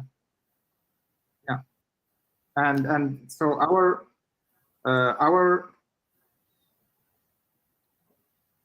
yeah. I mean, so the 1 over. Okay, sorry. Can you repeat the question? Yeah, my question is, I mean, in that chapter, you have the model where you take just contact interaction, right? You are not using the molecule. You are not considering the narrow Feshbach resonance, but you consider the broad Feshbach resonance. Is this correct? Yeah. Okay, so in that model, you have just a contact interaction, and then usually what you do, you take the coupling constant to 0. At the same time, you take the cutoff to infinity, and then you get a finite scattering length. Yeah. Now, your observation is that if you do this regularization, you do not find a finite energy. And my idea was maybe this is because you would need a three-body term, like in the Efimov case, because in your, so that means you cannot get a finite result with this procedure. Am I right or not? I mean, the processes that we are looking into, they should lead us to this. You mean if we don't define at all a three-body parameter, we will not be able to find a finite result at the end. This is not what I mean, but this is what I ask you.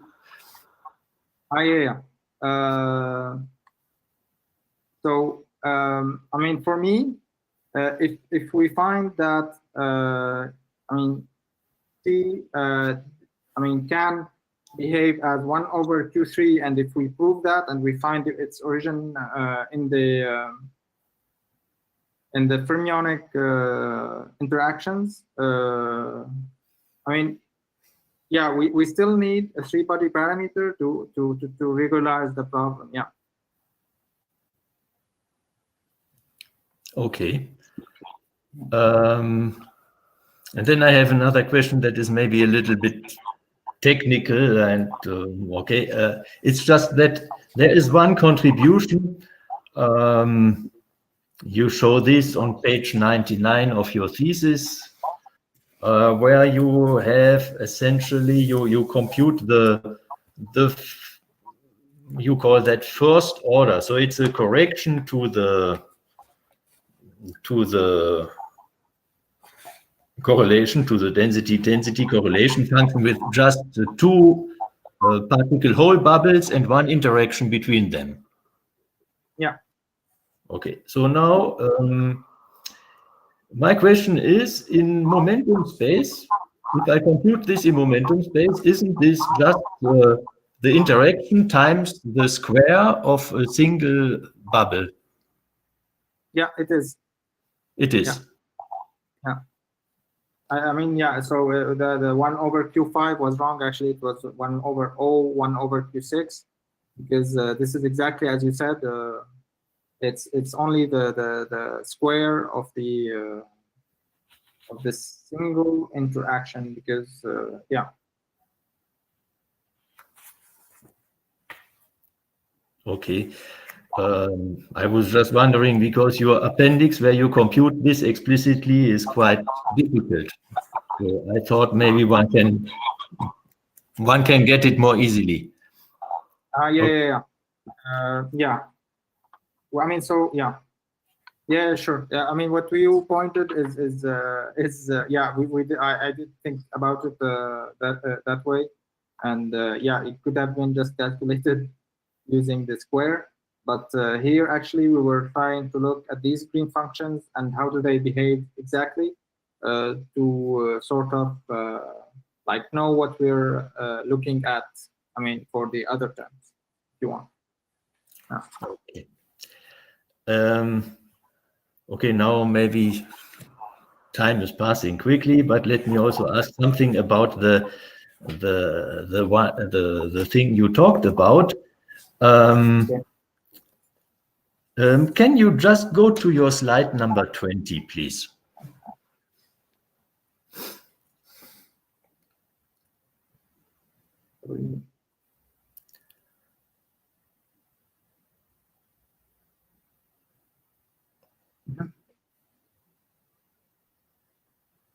This, yes, okay. So there we see a phase diagram. Now I am a little bit puzzled why you have on the two axes, you have the ratio RE divided by A prime and RE divided by A, but does this mean that this is completely independent of the Fermi momentum? I mean, this is in vacuum, so Fermi momentum is 0 here. Okay, this is in vacuum. Okay, then can we go to where is this? I think this was maybe on diagram 24. Mm-hmm.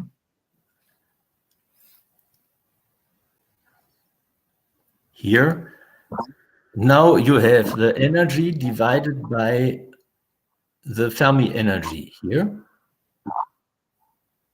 And on the other axis, you have RE divided by A. Yeah. So why the energy of this impurity state depends only on the ratio of RE over A and with some proportionality factor that is EF? I mean, couldn't it depend on something like KF times RE and KF times A? I don't know. Actually, this was so actually we needed to fix one of these parameters. Like we have KF, RE, and A. So we need to fix something here to plot against RE over A. So here in all of these plots, actually KF times RE is taken to be 10 minus 2. Ah, okay. So this is fixed. Okay. Yeah, this is, yeah. Okay, thank you. And relevant, sorry? This is an experimentally relevant value. This is why we did it. Okay. I wanted to ask something else. I have written it somewhere here. Yes. You have this exponential function to describe the distribution of the two holes. Mm-hmm. This one. I mean, this is the kind of ansatz, and then you minimize, but you have only this one parameter sigma. Mm-hmm. But does this function have enough freedom that you can be sure that really the jump that you observe is not maybe because you have only a restricted freedom here, and the really optimum function would maybe go continuously towards the whatever it's called, the Cooper trimer phase? So actually, this transition, if I understand correctly, the question is if this transition is smooth, I mean, there's no reason for it to not be smooth using this function that passes from one limit to the other. I mean, so F can well describe the sector where the polaron exists, and can well also describe the sector where the Cooper trimer exists. So so we tried other functions, of course, and we found, yeah, and we always found actually that there's this somewhere or another. Actually, we found that either this function that tries to couple them goes to 0 immediately, or and even when we wanted like to so for other functions, for example, we took a linear superposition of the two states, and we found that the prefactor actually goes to 0 immediately at the thermodynamic limit. So we tried one function where the thermodynamic limit already would not kill it off immediately, and we will at least have this this correlation between the two, which survives that. And even with that, we saw that sigma makes this huge jump. So the function tells us that this is really it is not a discrete transition. It's not a smooth transition between the two states. Yeah. So for me, there's no reason if the transition is really smooth. There's no reason for it to be hidden here. Actually, it would with the values of sigma, it would appear that the energy is minimized bit by bit until we arrive at the Cooper primer, which is not the case. Yeah, but my point is that maybe this is just because your function is not the correct one.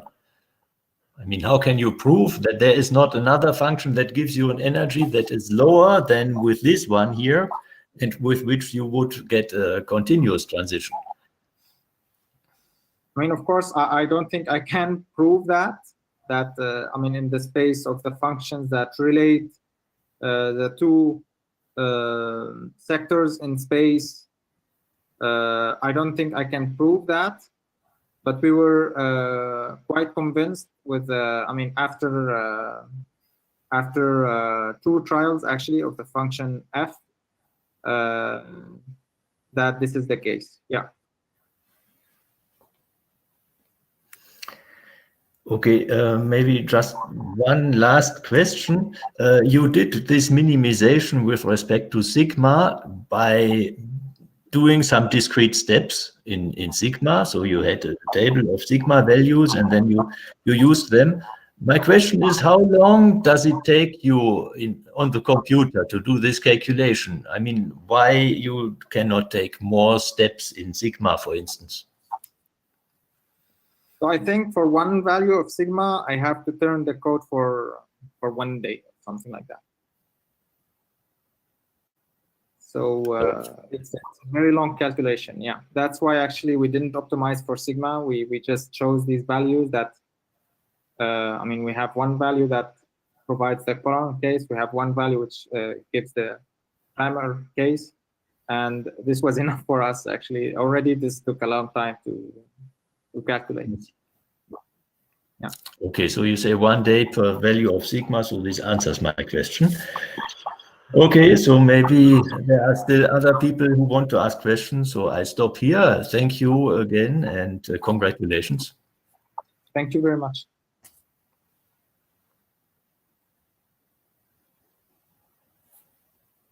Le micro, Christophe. Voilà. Thank you, Michael. We can go on with Georg Brunn, please.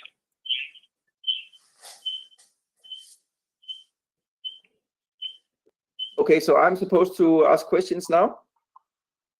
Yes. Okay, so first of all, Ragheed, I also want to congratulate you with your thesis. It's extremely well written.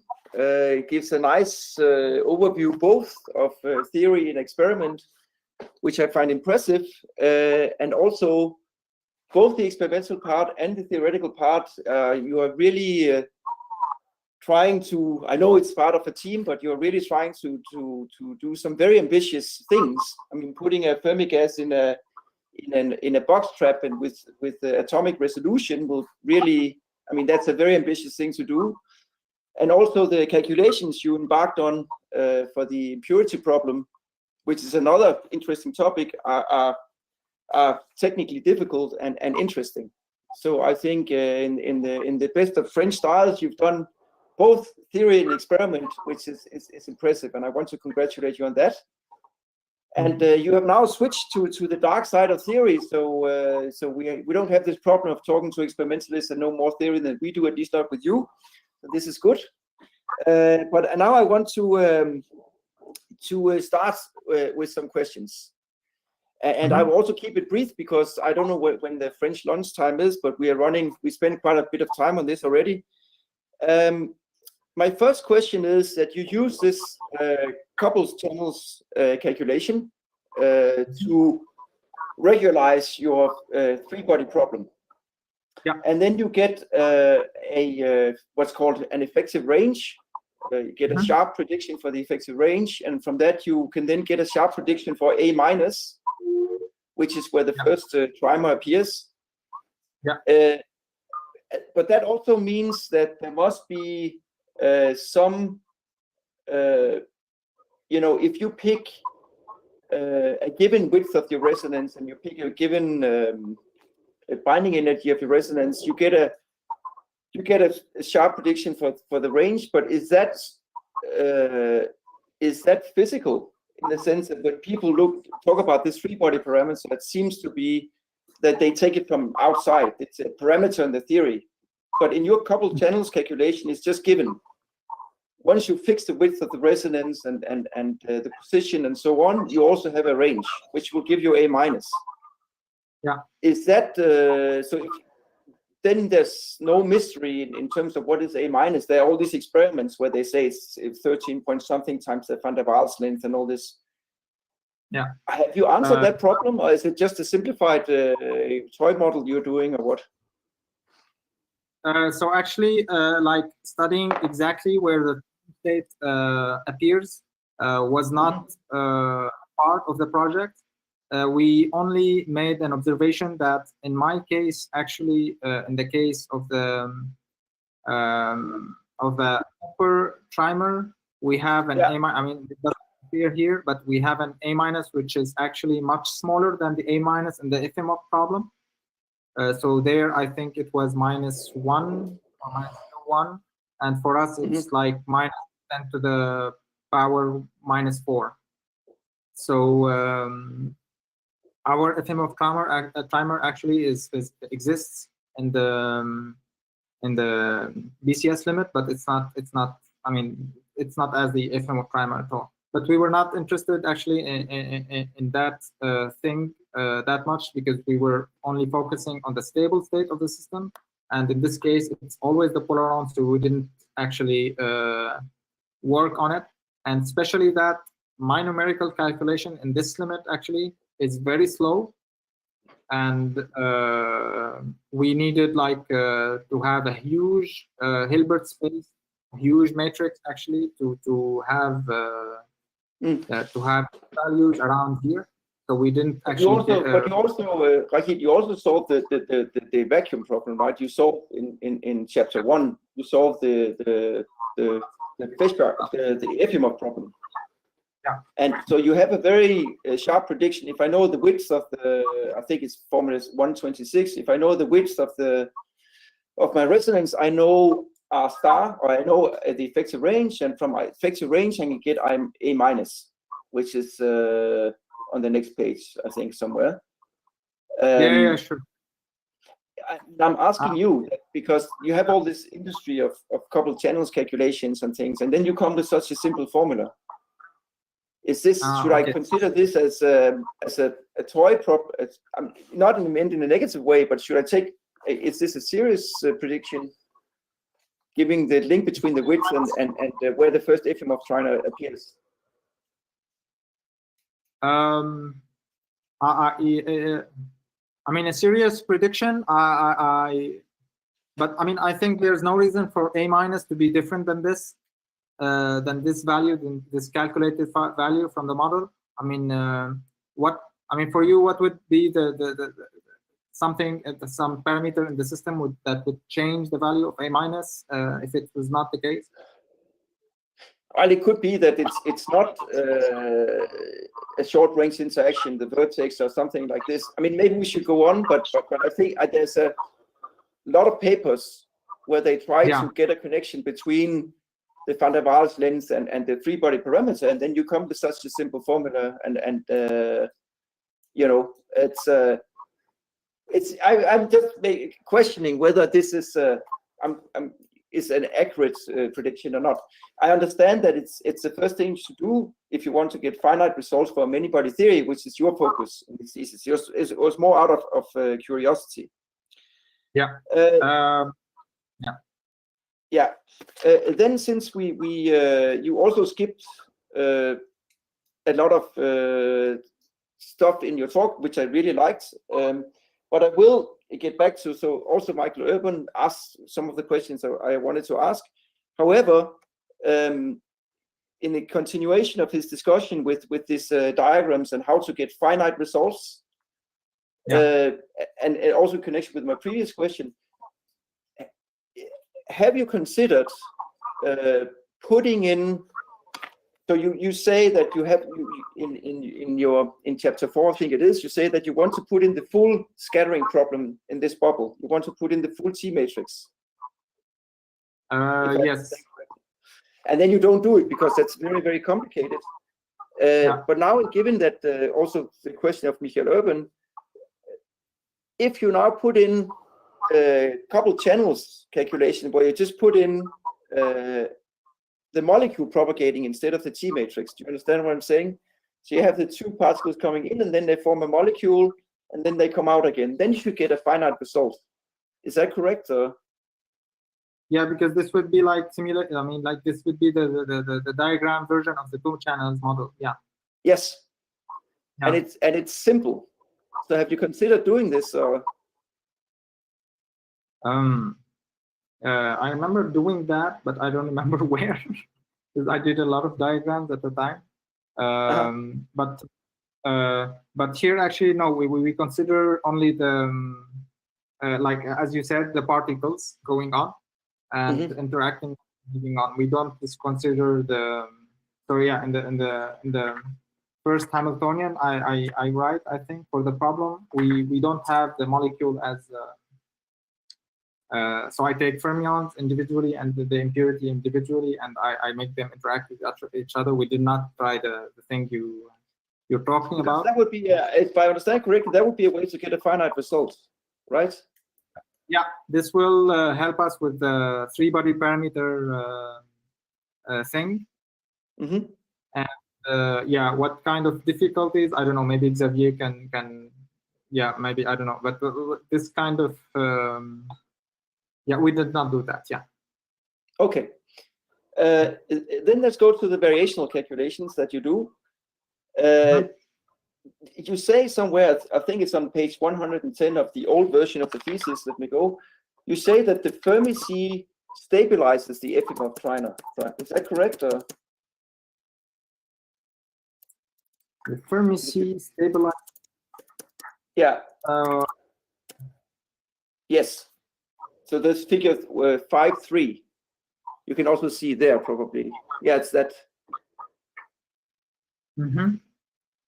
Why is that? It sounds counterintuitive. Do you have any? So you're saying why the Cooper primer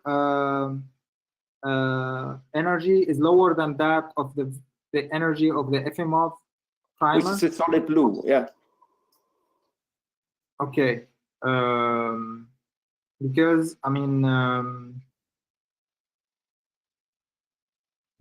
it's just I mean already you have the two fermions which are with momenta q1 and minus q1, which is not the case for the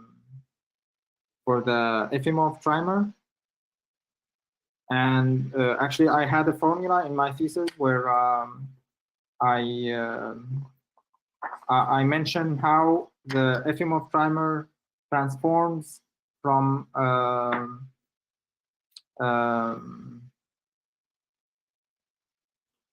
mean,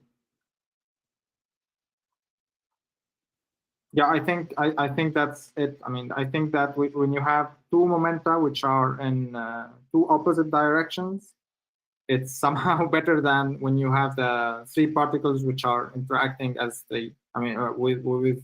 So when you don't have this condition, which is that, and also the two momenta in separate directions, and you have also the which, yeah. I understand your question. Yeah, now I understand your question. I was just very naive that some states are Fermi blocked away, so I don't really see how that could help if I want to build a three-particle state. I know it's the same thing in the Cooper pairing. So I just maybe you had an intuition for. I mean, you're basically talking about states, aren't you? This was started by this actually. That let's put like the Fermi C. There's nothing at all, and the fermions are just sitting on the Fermi C, and see what happens. And actually, when we found out that the Cooper primer is the stable state, we were not. I mean, we didn't have the intuition to say that this was the case. We were surprised. It wasn't something that we thought that. Yeah, I mean, our intuition about the problem was not did not lead us to say that the Cooper trimer is the stable state. So we were surprised about that.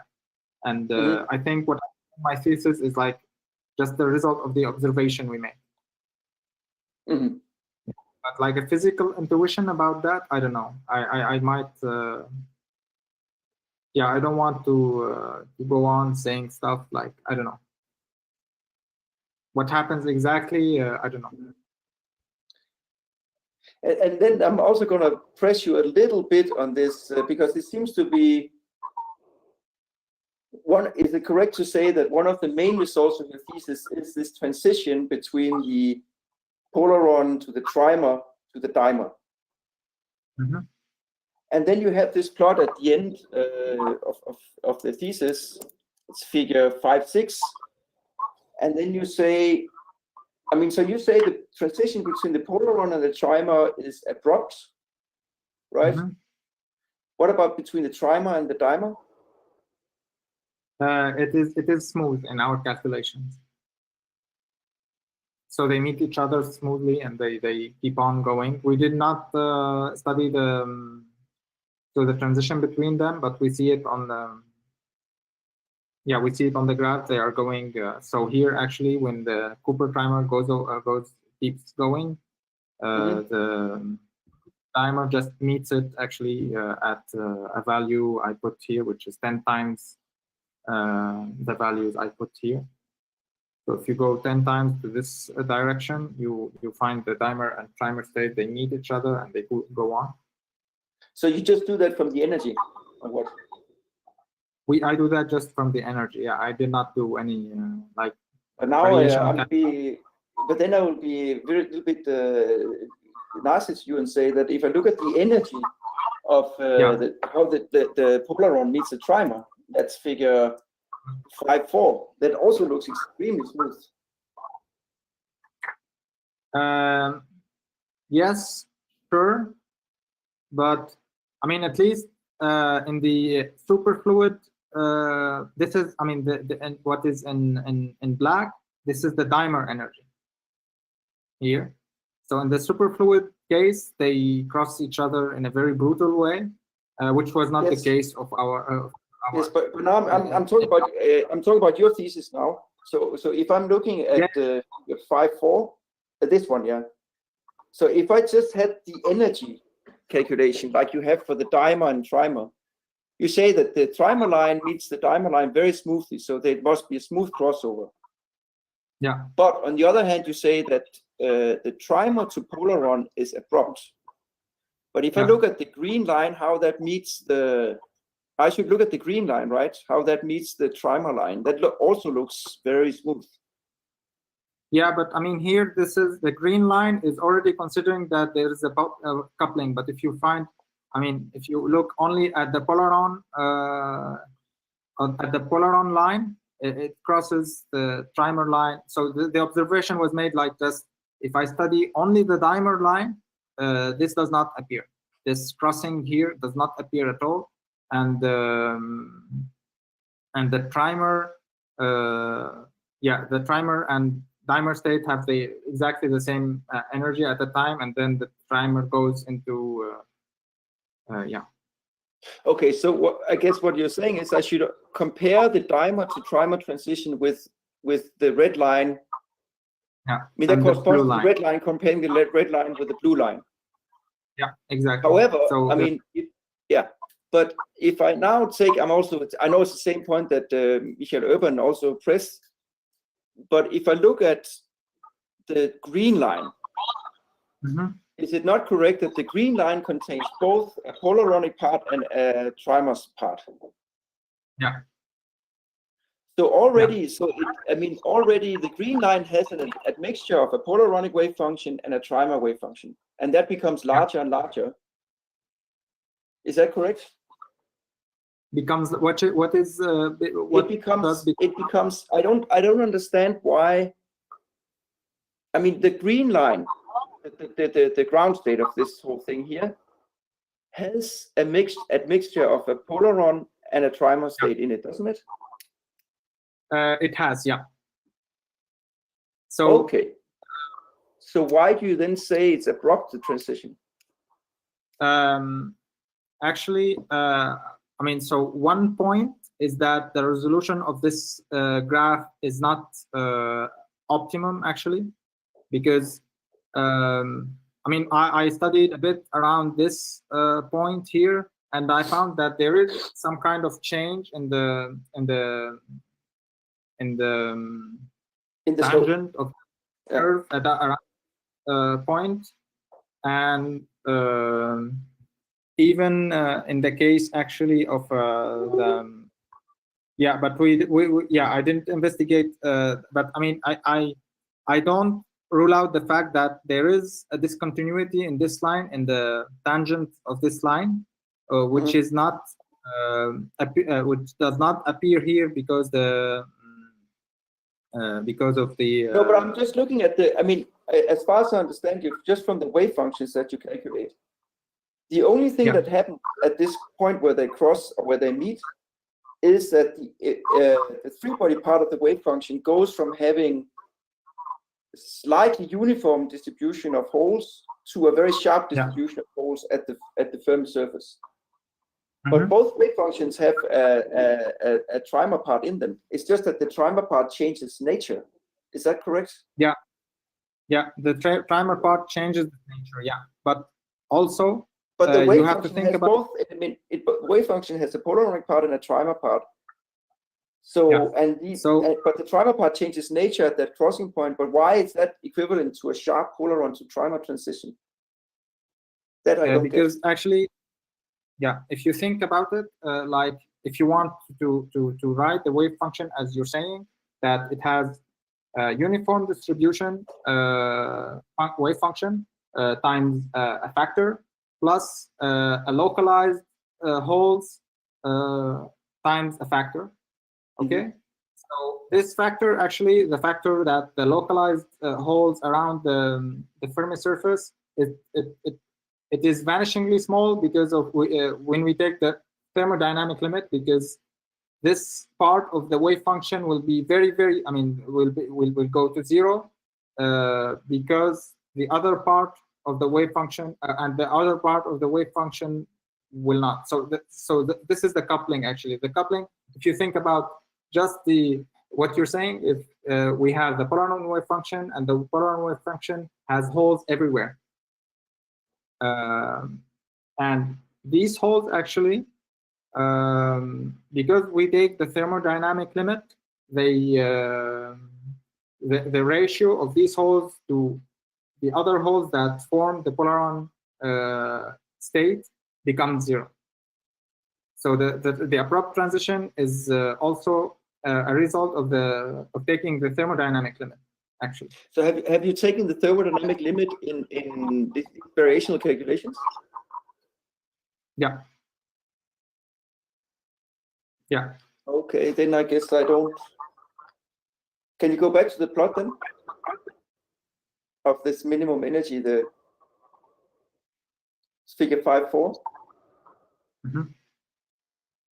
So here, if you take the thermodynamic limit, you say that the whole part, I mean, the trimer part of the wave, why do you get a difference between the green and the red line then? Why do I get? Where? Because you say that if you take the thermodynamic limit, the trimer part of the wave function should go to zero when you're in the polaron regime. Is that correct? The coupling, between the trimer part of the polaron wave function goes to zero. Yeah. Okay, then I thought the only difference between the green and the red line was that in the green line you include trimer correlations. Okay, so the red one. Yes, but you also have sigma here, which will make this transition. So it will try to follow the polaron, and at some point we find that it cannot anymore, so it drops down to the trimer case. So the green line is comes from F here, from F with sigma. So every value is the energy of the function with the optimal value of sigma. Yeah. Okay.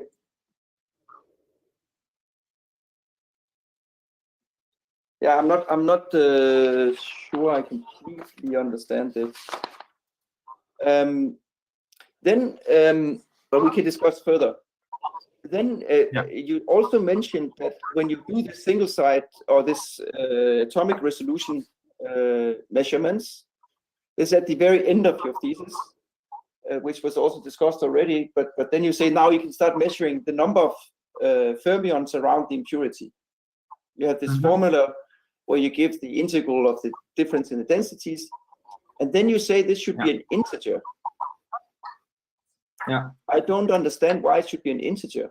Could I not have like that the cloud is a little bit distorted around the impurity, so I have like half a particle, or maybe I have 2.5, or why should it be an integer? Actually, because I don't know, I think I wrote about it. Yeah, actually, the condition for this formula to work integer is to take the thermodynamic limit before integrating, so that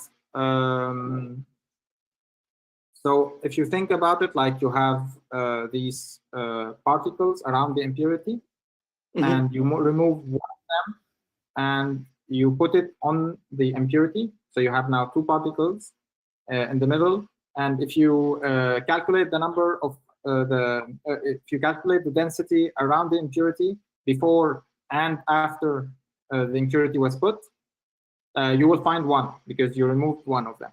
But actually, if you take the thermodynamic limit, this one will not be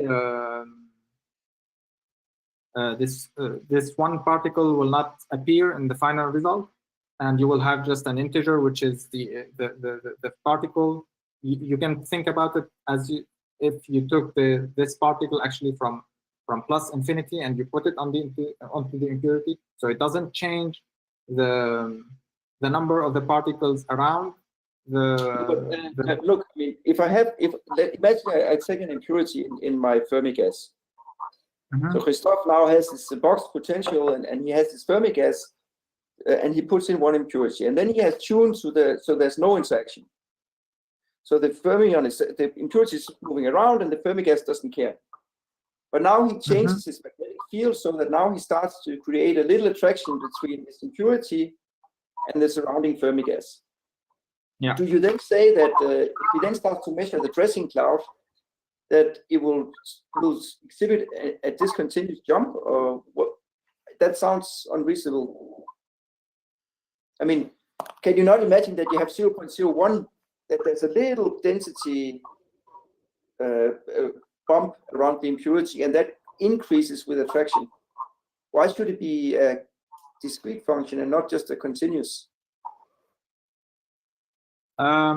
Because the discrete, the one that you get in the case of a dimer is just the 1 particle that you added onto the impurity. This is why it's 1. I mean, so we're counting the number of. Now I'm at negative scattering rate. There are no dimers. Okay. Yeah. So this will be 0. I'm way onto the left of your in your plot. So there are no dimers. Yeah. So this will give 0. The density will not change at all. So you have the density before you put the impurity, and after you put the impurity, you have the same. You should have the same density. I think you're wrong, but we can discuss instead. I think you have the answer in your wave function. I think you will find, and this will actually be a very, very nice experiment. I think in your wave function, it creates the fact that it creates particle hole excitations corresponds to creating a density dip or density bump. So I think you'll find if you take your wave function and actually calculate it, I think you can calculate it with your wave function. You should find a density plus, I mean, like a bump, and it will smoothly evolve. Yeah, sure. But I mean, if you look at the big picture, so you have the impurity and you have the gas around it like this, and you calculate. So you're talking about the effect of the impurity pulling or making excitations around it and creating these particle holes. But what I'm saying is that if you calculate, I mean, the impurity will not add particles to the system anymore. So you will have, if you look at it as the big picture, you will have a smaller cloud in the middle, of course, but if you count all the number of atoms before the impurity and after the impurity was put, it will be found, you will find 0. Because of particle conservation. Yeah. Okay. Yeah. Then I think time is running, and I will just ask you one last question then. Which result of your thesis are you most proud of? What do you think is your main result of your thesis?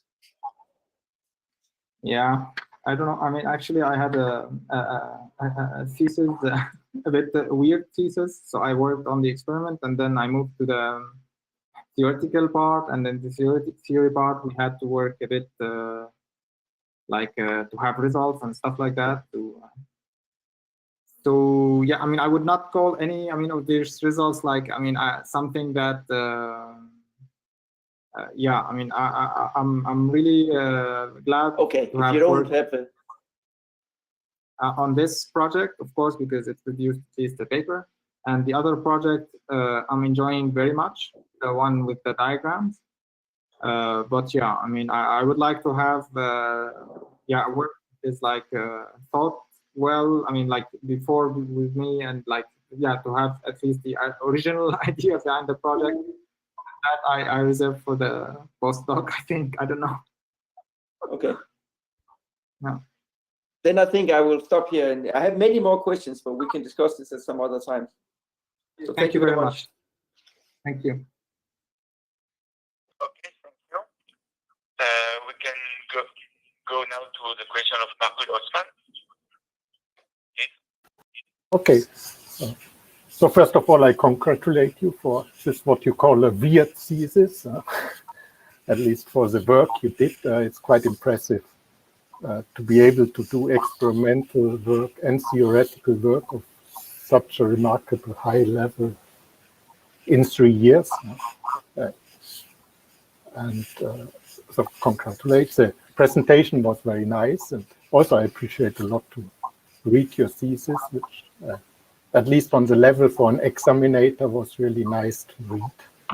And I appreciate a lot. Now, I will skip over the easiest question because it's going to lunch. So I just one or two few questions I'm interested in, just for curiosity.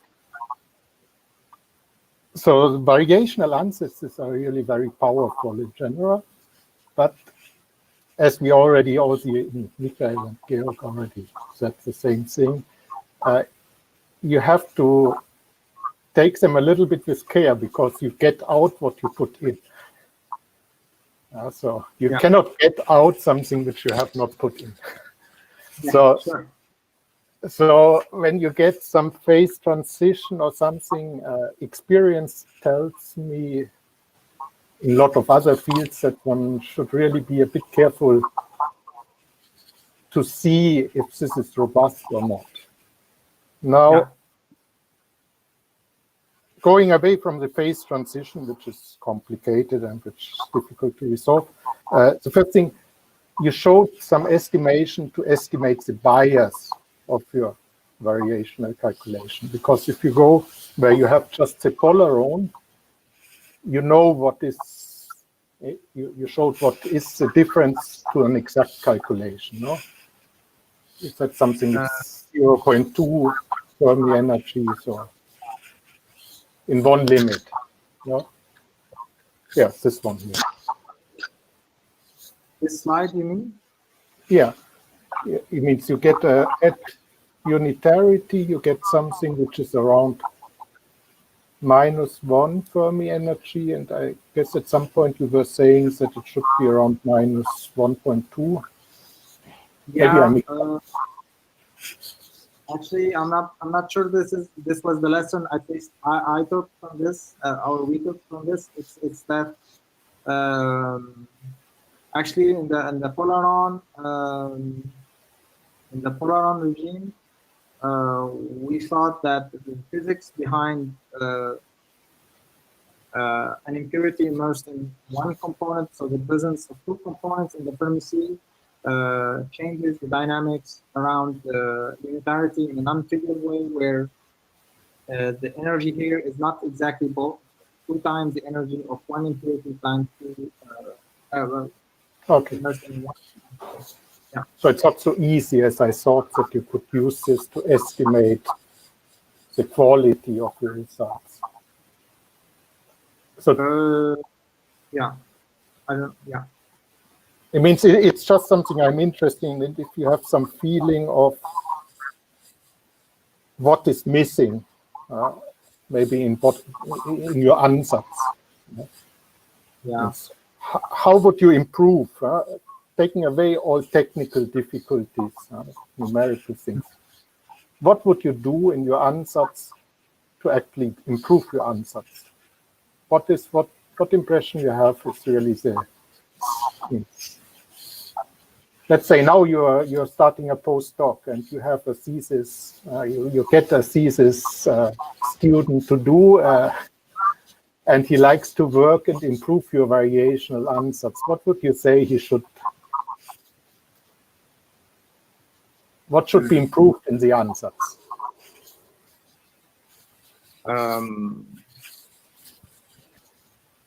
We can always add more particle hole excitations, but this would be like an easy answer to your question.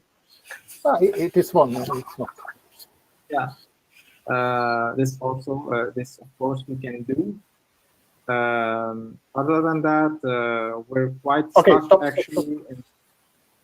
Yeah. Just to say, do you have some impression if this affects differently the polaron or the trimer sector? Yeah, I think the polaron sector is already good here, because I mean, yeah, using just this, people have calculated the polaron sector from, I mean, a long time ago, and using just one particle hole excitations and using 2 particle hole excitations, and they found I mean, they found good results. So I don't think the polaron sector would benefit that much from increasing the variational space. I think we're quite close to the actual energy, but yeah, the trimer sector. I mean, the presence of more holes from this point of view that we studied, that actually it's not the number of holes,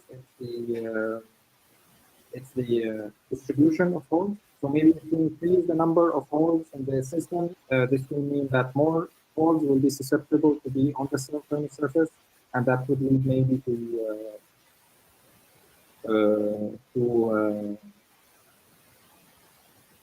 yeah, to a lower energy of the timer. But yeah, I mean, these are okay. In the numerics, what is, or analytics numerics, what is the actual limitation? If you would like to include it. It was so it was already the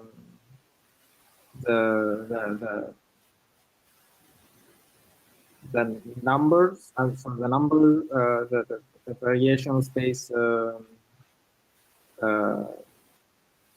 size. This was a huge constraint, and so when we integrate actually the yeah over the momenta, so we will integrate the equations of the momenta. The resolution on which we integrate the momenta actually was also a huge constraint, because if I like multiply it by 1/2, this was almost like multiply by 2 the time for calculation. So we were really constrained about that, but I did some studies where I will increase the number of particles in the system. I would increase the dimension of the Hilbert space, And yeah, and then I will try to see if the energy gets to a constant stationary regime actually.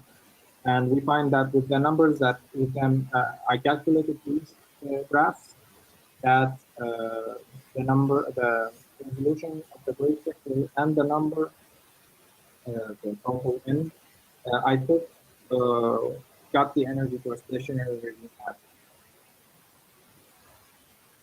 Okay. So yeah, I might, if I change it more, I might have another energy, maybe because, I mean, after this stationary regime, there's another stationary regime because we didn't get too much in the stationary regime because it was a very long calculation. So I might, with a supercomputer, get to calculate energies that are smaller. Especially for the green curve here, the green curve here, this could benefit a lot from more calculation power. Right now, you are just using a simple, I mean, you're running in parallel, or use just your laptop? Yeah, I ran it actually. I ran it in parallel at the end to get a better result. And yeah, we got better results actually. We started the calculation with Mathematica, and it was very, very small, very slow. So we got eventually to get, like, I wrote the code plus I used parallel to have at the end 1 day of more or less of work to get one value of sigma at the end. So this is a huge calculation to do numerically. And if you would, would it make sense to switch methods completely, like going to a Monte Carlo sampling, since your integrations would blow up at some point? Or?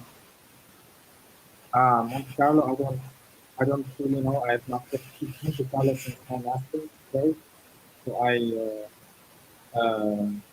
but it could be an idea to try it, I think. Yeah. Okay, so just one more question on the diagrammatic part. It's more, so it's very nice you explicitly did. It means I was a bit astonished when I reading it, because you wrote down the equations, and actually there was no diagram. The diagram comes much later, and of course it's the way one should do, because you cannot understand the diagrams. In general, one goes sloppy over and shows diagrams, but when it's like this, one never really knows the convention someone is using, which equation is really beyond. Now, since you went through all this explicit calculation, already Michael was saying something. So there are some structures which stick out, like this double bubble, where you get just the squared of one bubble in Q space. I think, have you thought, or for me, the next step would be somehow, did you get a feeling in the diagrams? Because then the graphical way of writing diagrams should be very helpful to identify divergences or the power laws. Typically, power laws, the first recipes are you write down the diagrams very sloppy, you count the integrations, you count the denominators, and then you look at the asymptotics, and that should basically indicate you which diagram is safe or not.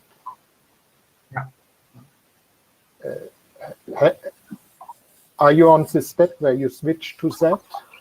Or have you already done that? Or was it the intuition beyond? We are, but yeah, actually the large presence of these theta functions makes, like, we're doing the full calculation, so we have to take like the advanced part, everything we have to take into account. I say in the appendix that I calculated some of the advanced parts, and I showed that they go to 0. So the presence of this actually does not So what you're talking about? No. Okay, just to interrupt and say, of course, because you mentioned the theta function, that was actually something I was saying you should maybe consider. Because, of course, if you go already in Fourier space, some of these things, if you don't use time, in omega space, things usually simplify because instead of convolutions, you get multiplications.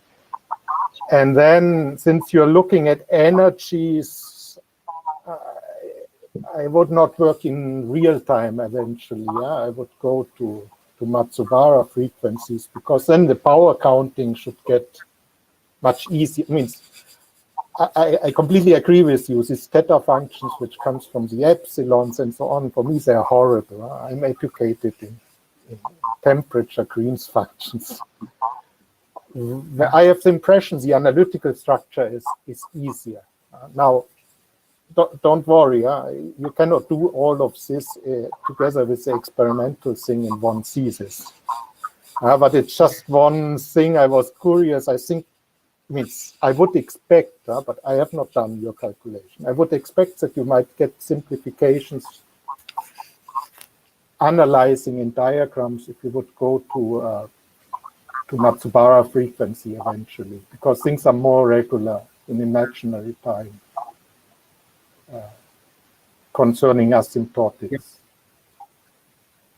Yeah, I totally agree with you. But so we actually on the point before I started writing the thesis to calculate like diagrams, many diagrams, and to see if we can like get a general idea of how the limit plays out in each of them. Yeah, for me, Xavier still thinks that it's possible, but for me, the presence of these, so when you take, so what I'm interested in actually is the case where Q goes to infinity. And if I want to calculate like the energy of P minus P, capital P minus small p minus Q, I have to know how capital and how like the other momenta in the system behave. And this is actually governed by the theta function, as you know. And so yeah, it's not always obvious that okay, P is very small part of Q, so I can neglect it and I can just count the powers like this. No, I'm not saying it's obvious. I'm just saying, since I did this in my thesis, after 3 years of doing diagrams explicitly, at some point it might get obvious to you. But it's certainly not obvious if you start with it. Yeah. So the curiosity was just if you arrived at this point after painfully going through, if there is already something which looks to you as obvious.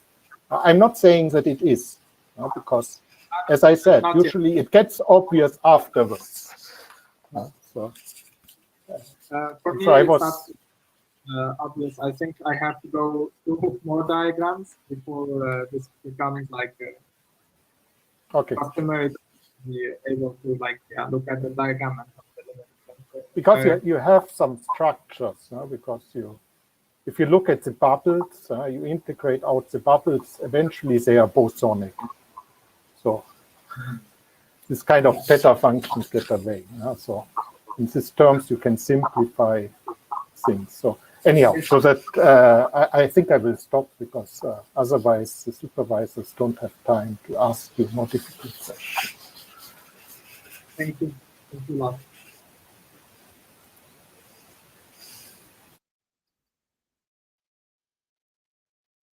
Okay, thank you.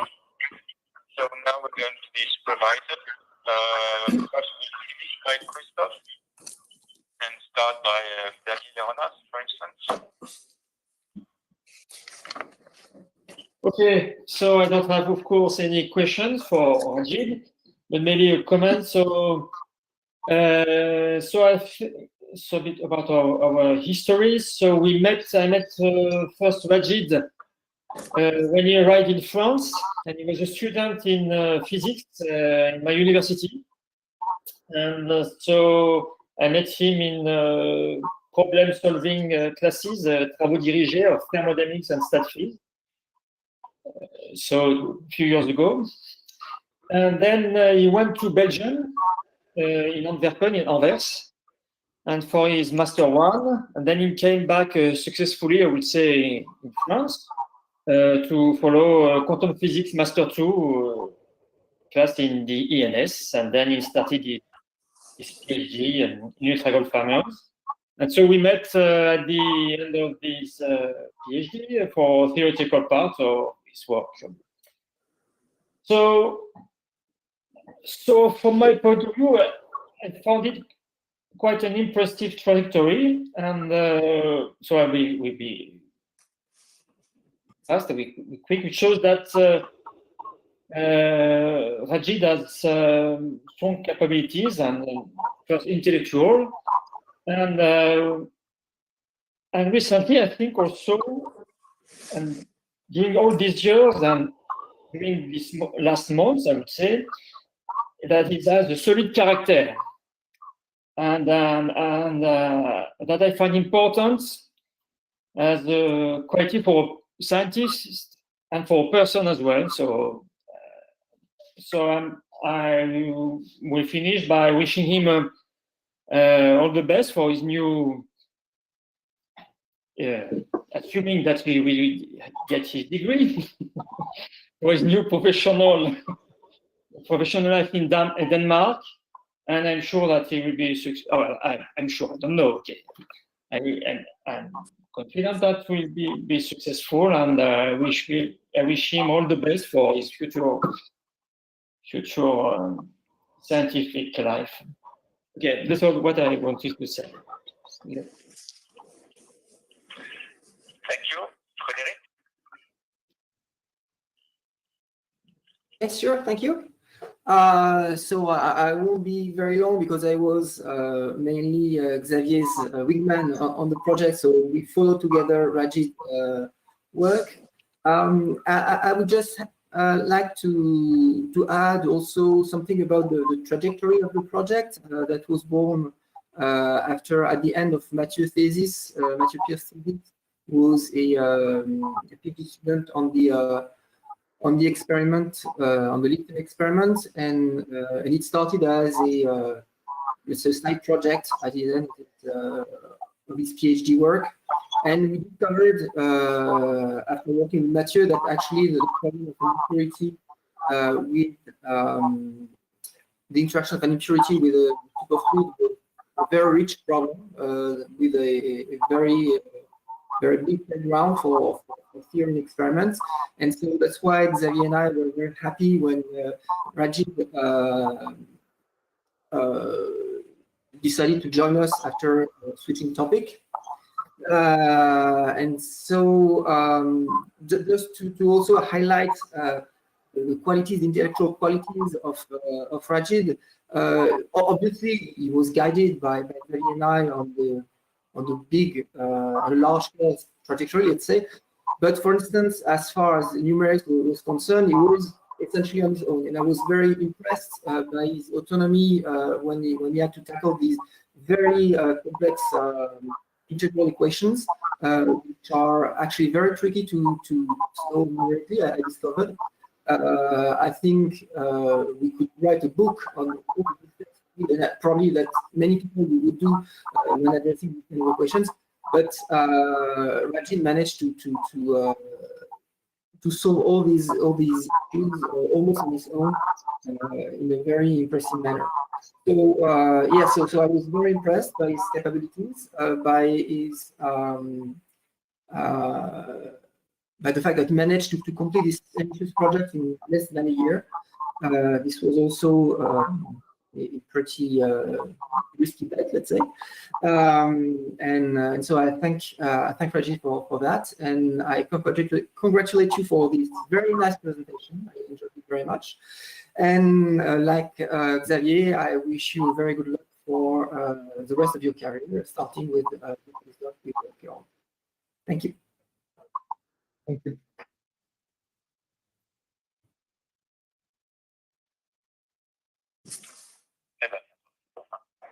OK. Bon, après toute cette discussion que j'ai trouvée très intéressante, je voudrais me joindre à tous les membres du jury pour féliciter Ragheed pour sa double contribution hein, aux travaux du groupe, aussi bien sur la partie expérimentale que la partie théorique. Tu as passé 2 ans sur l'expérience sous la supervision de Tariq Efsa et pendant ces 2 années, les choses ont avancé très vite. Donc, je voudrais te remercier pour tout le travail. Bien sûr, ça a été fait dans le cadre d'un travail de groupe et j'en profite pour remercier les autres membres du groupe.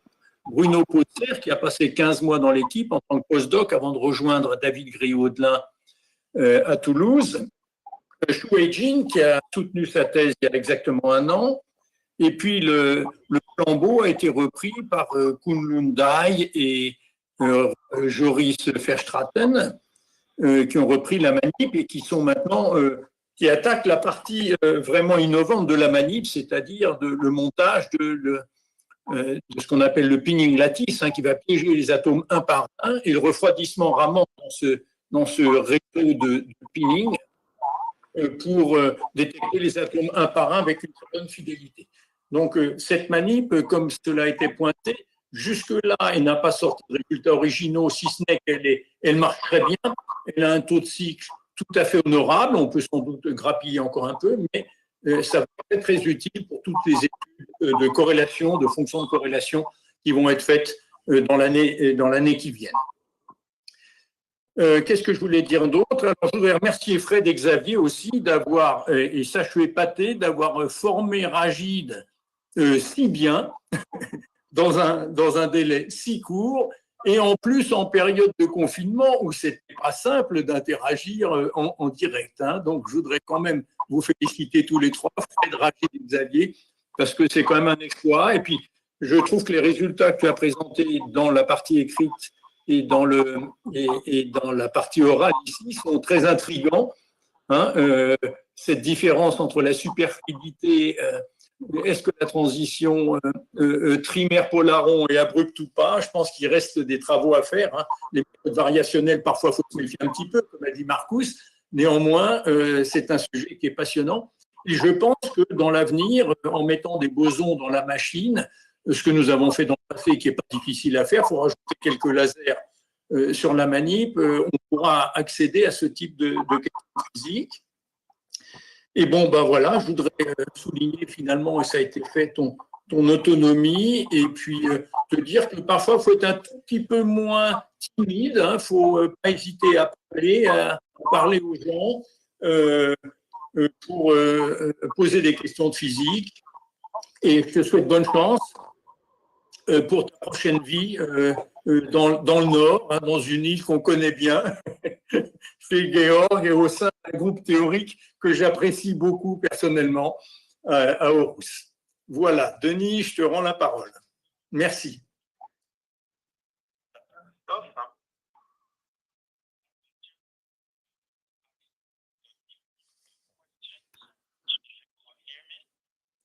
Oui, alors, le volume est là.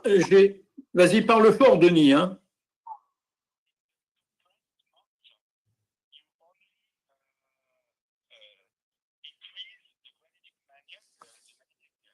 J'entends rien. Ah, rien du tout. Non, voilà, ça y est, je peux parler. Répète la question. Okay. In the magnetic gradient, you increase the magnetic gradient. Why don't you play with the intensity and the tuning? It's easier, I would say. So if I understand, I don't know if I heard it. Maybe Christoph, can you repeat the question? Yes, so the question of Denis is, for making the compressed mode, you increase the magnetic field gradient, but you do not decrease in laser intensity or increase the detuning. Why?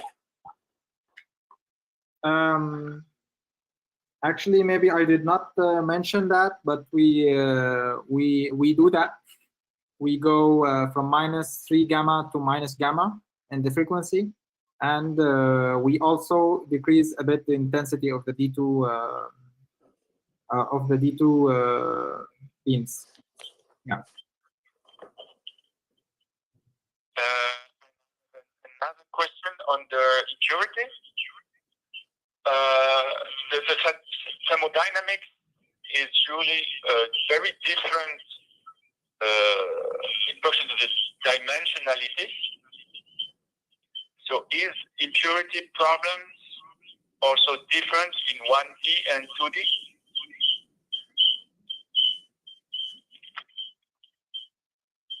So is the impurity problem is different in 1D from 3D or 2D? 1D and 2D. So if I repeat, the question is impurity problem different between 3D, 2D, and 1D? I think it is just from if you look at the Kondo effect problem, there are many studies like where the Kondo effect is studied in 1D, and they find so yeah, I mean they have many results. So I mean, from what I understood from what we studied during the master, that I mean the Kondo effect in 1D is a different problem, and it's a problem in its own sake. And of course, I can think of like the way the interaction between the impurity and the other particles in the system will be very different in the case of 1D, because the impurity will interact like only on its with like just two neighbors, and the interaction will like ripple out from the impurity with the particles around it. So yeah, I think there's a lot of difference between the impurity problem in 1D, 2D, and 3D. Yeah. Okay, thank you. Perhaps we can stop here, and so the members of the jury will go on the other room to deliberate. Okay. Okay, we meet in the other room. Thank you, Ragheed. Wait a little time. Okay. So we'll be back soon. Yeah.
Ragheed, c'est bon, ils arrivent.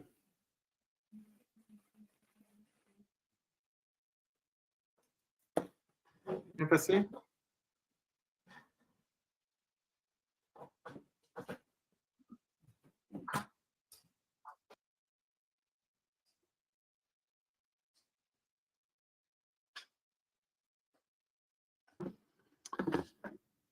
Bon, on se met pas debout, hein.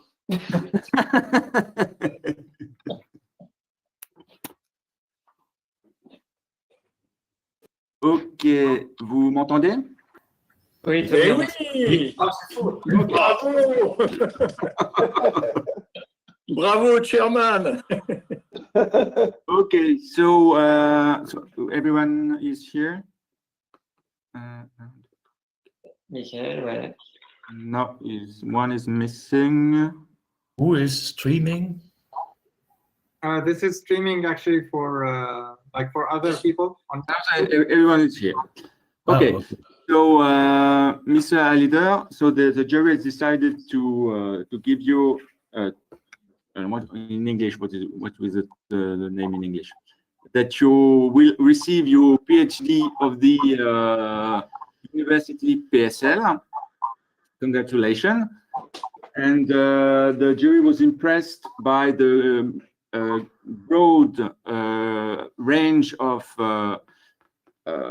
techniques and theoretical work that you have behind all these cities, from the experimental part to the theory part, and even the theory part, different aspects, numerics and analytics parts, and all the physics that is behind. It's very, very broad range for only a 3-year PhD. So we want to congratulate you about that and all your what you have done and already obtained, either on the experiment, being a major agent, a major person on the that make the experiment run now in a good way, and on your work on the theory part. So congratulations. Thank you a lot. Thank you all. Congratulations.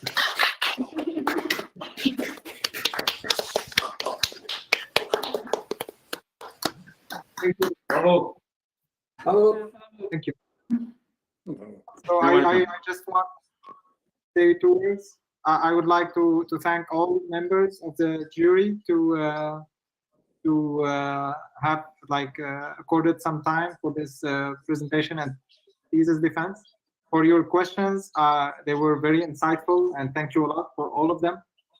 I want to thank Christoph for being next on my supervisor and on my side along these 3 years. And Frédéric and Xavier, I want to thank you very much for the work we have done. It was, it was a very a huge pleasure to have worked with you both.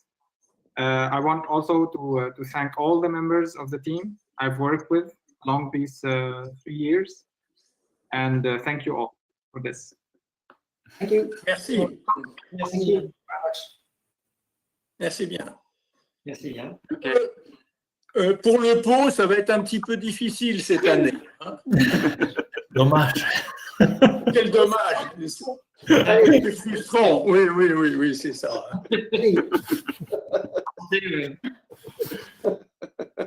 En tout cas, merci beaucoup parce que j'ai vraiment apprécié de participer à cette, voilà, d'avoir lu le manuscrit et de participer à cette présentation. Voilà. En tout cas, merci.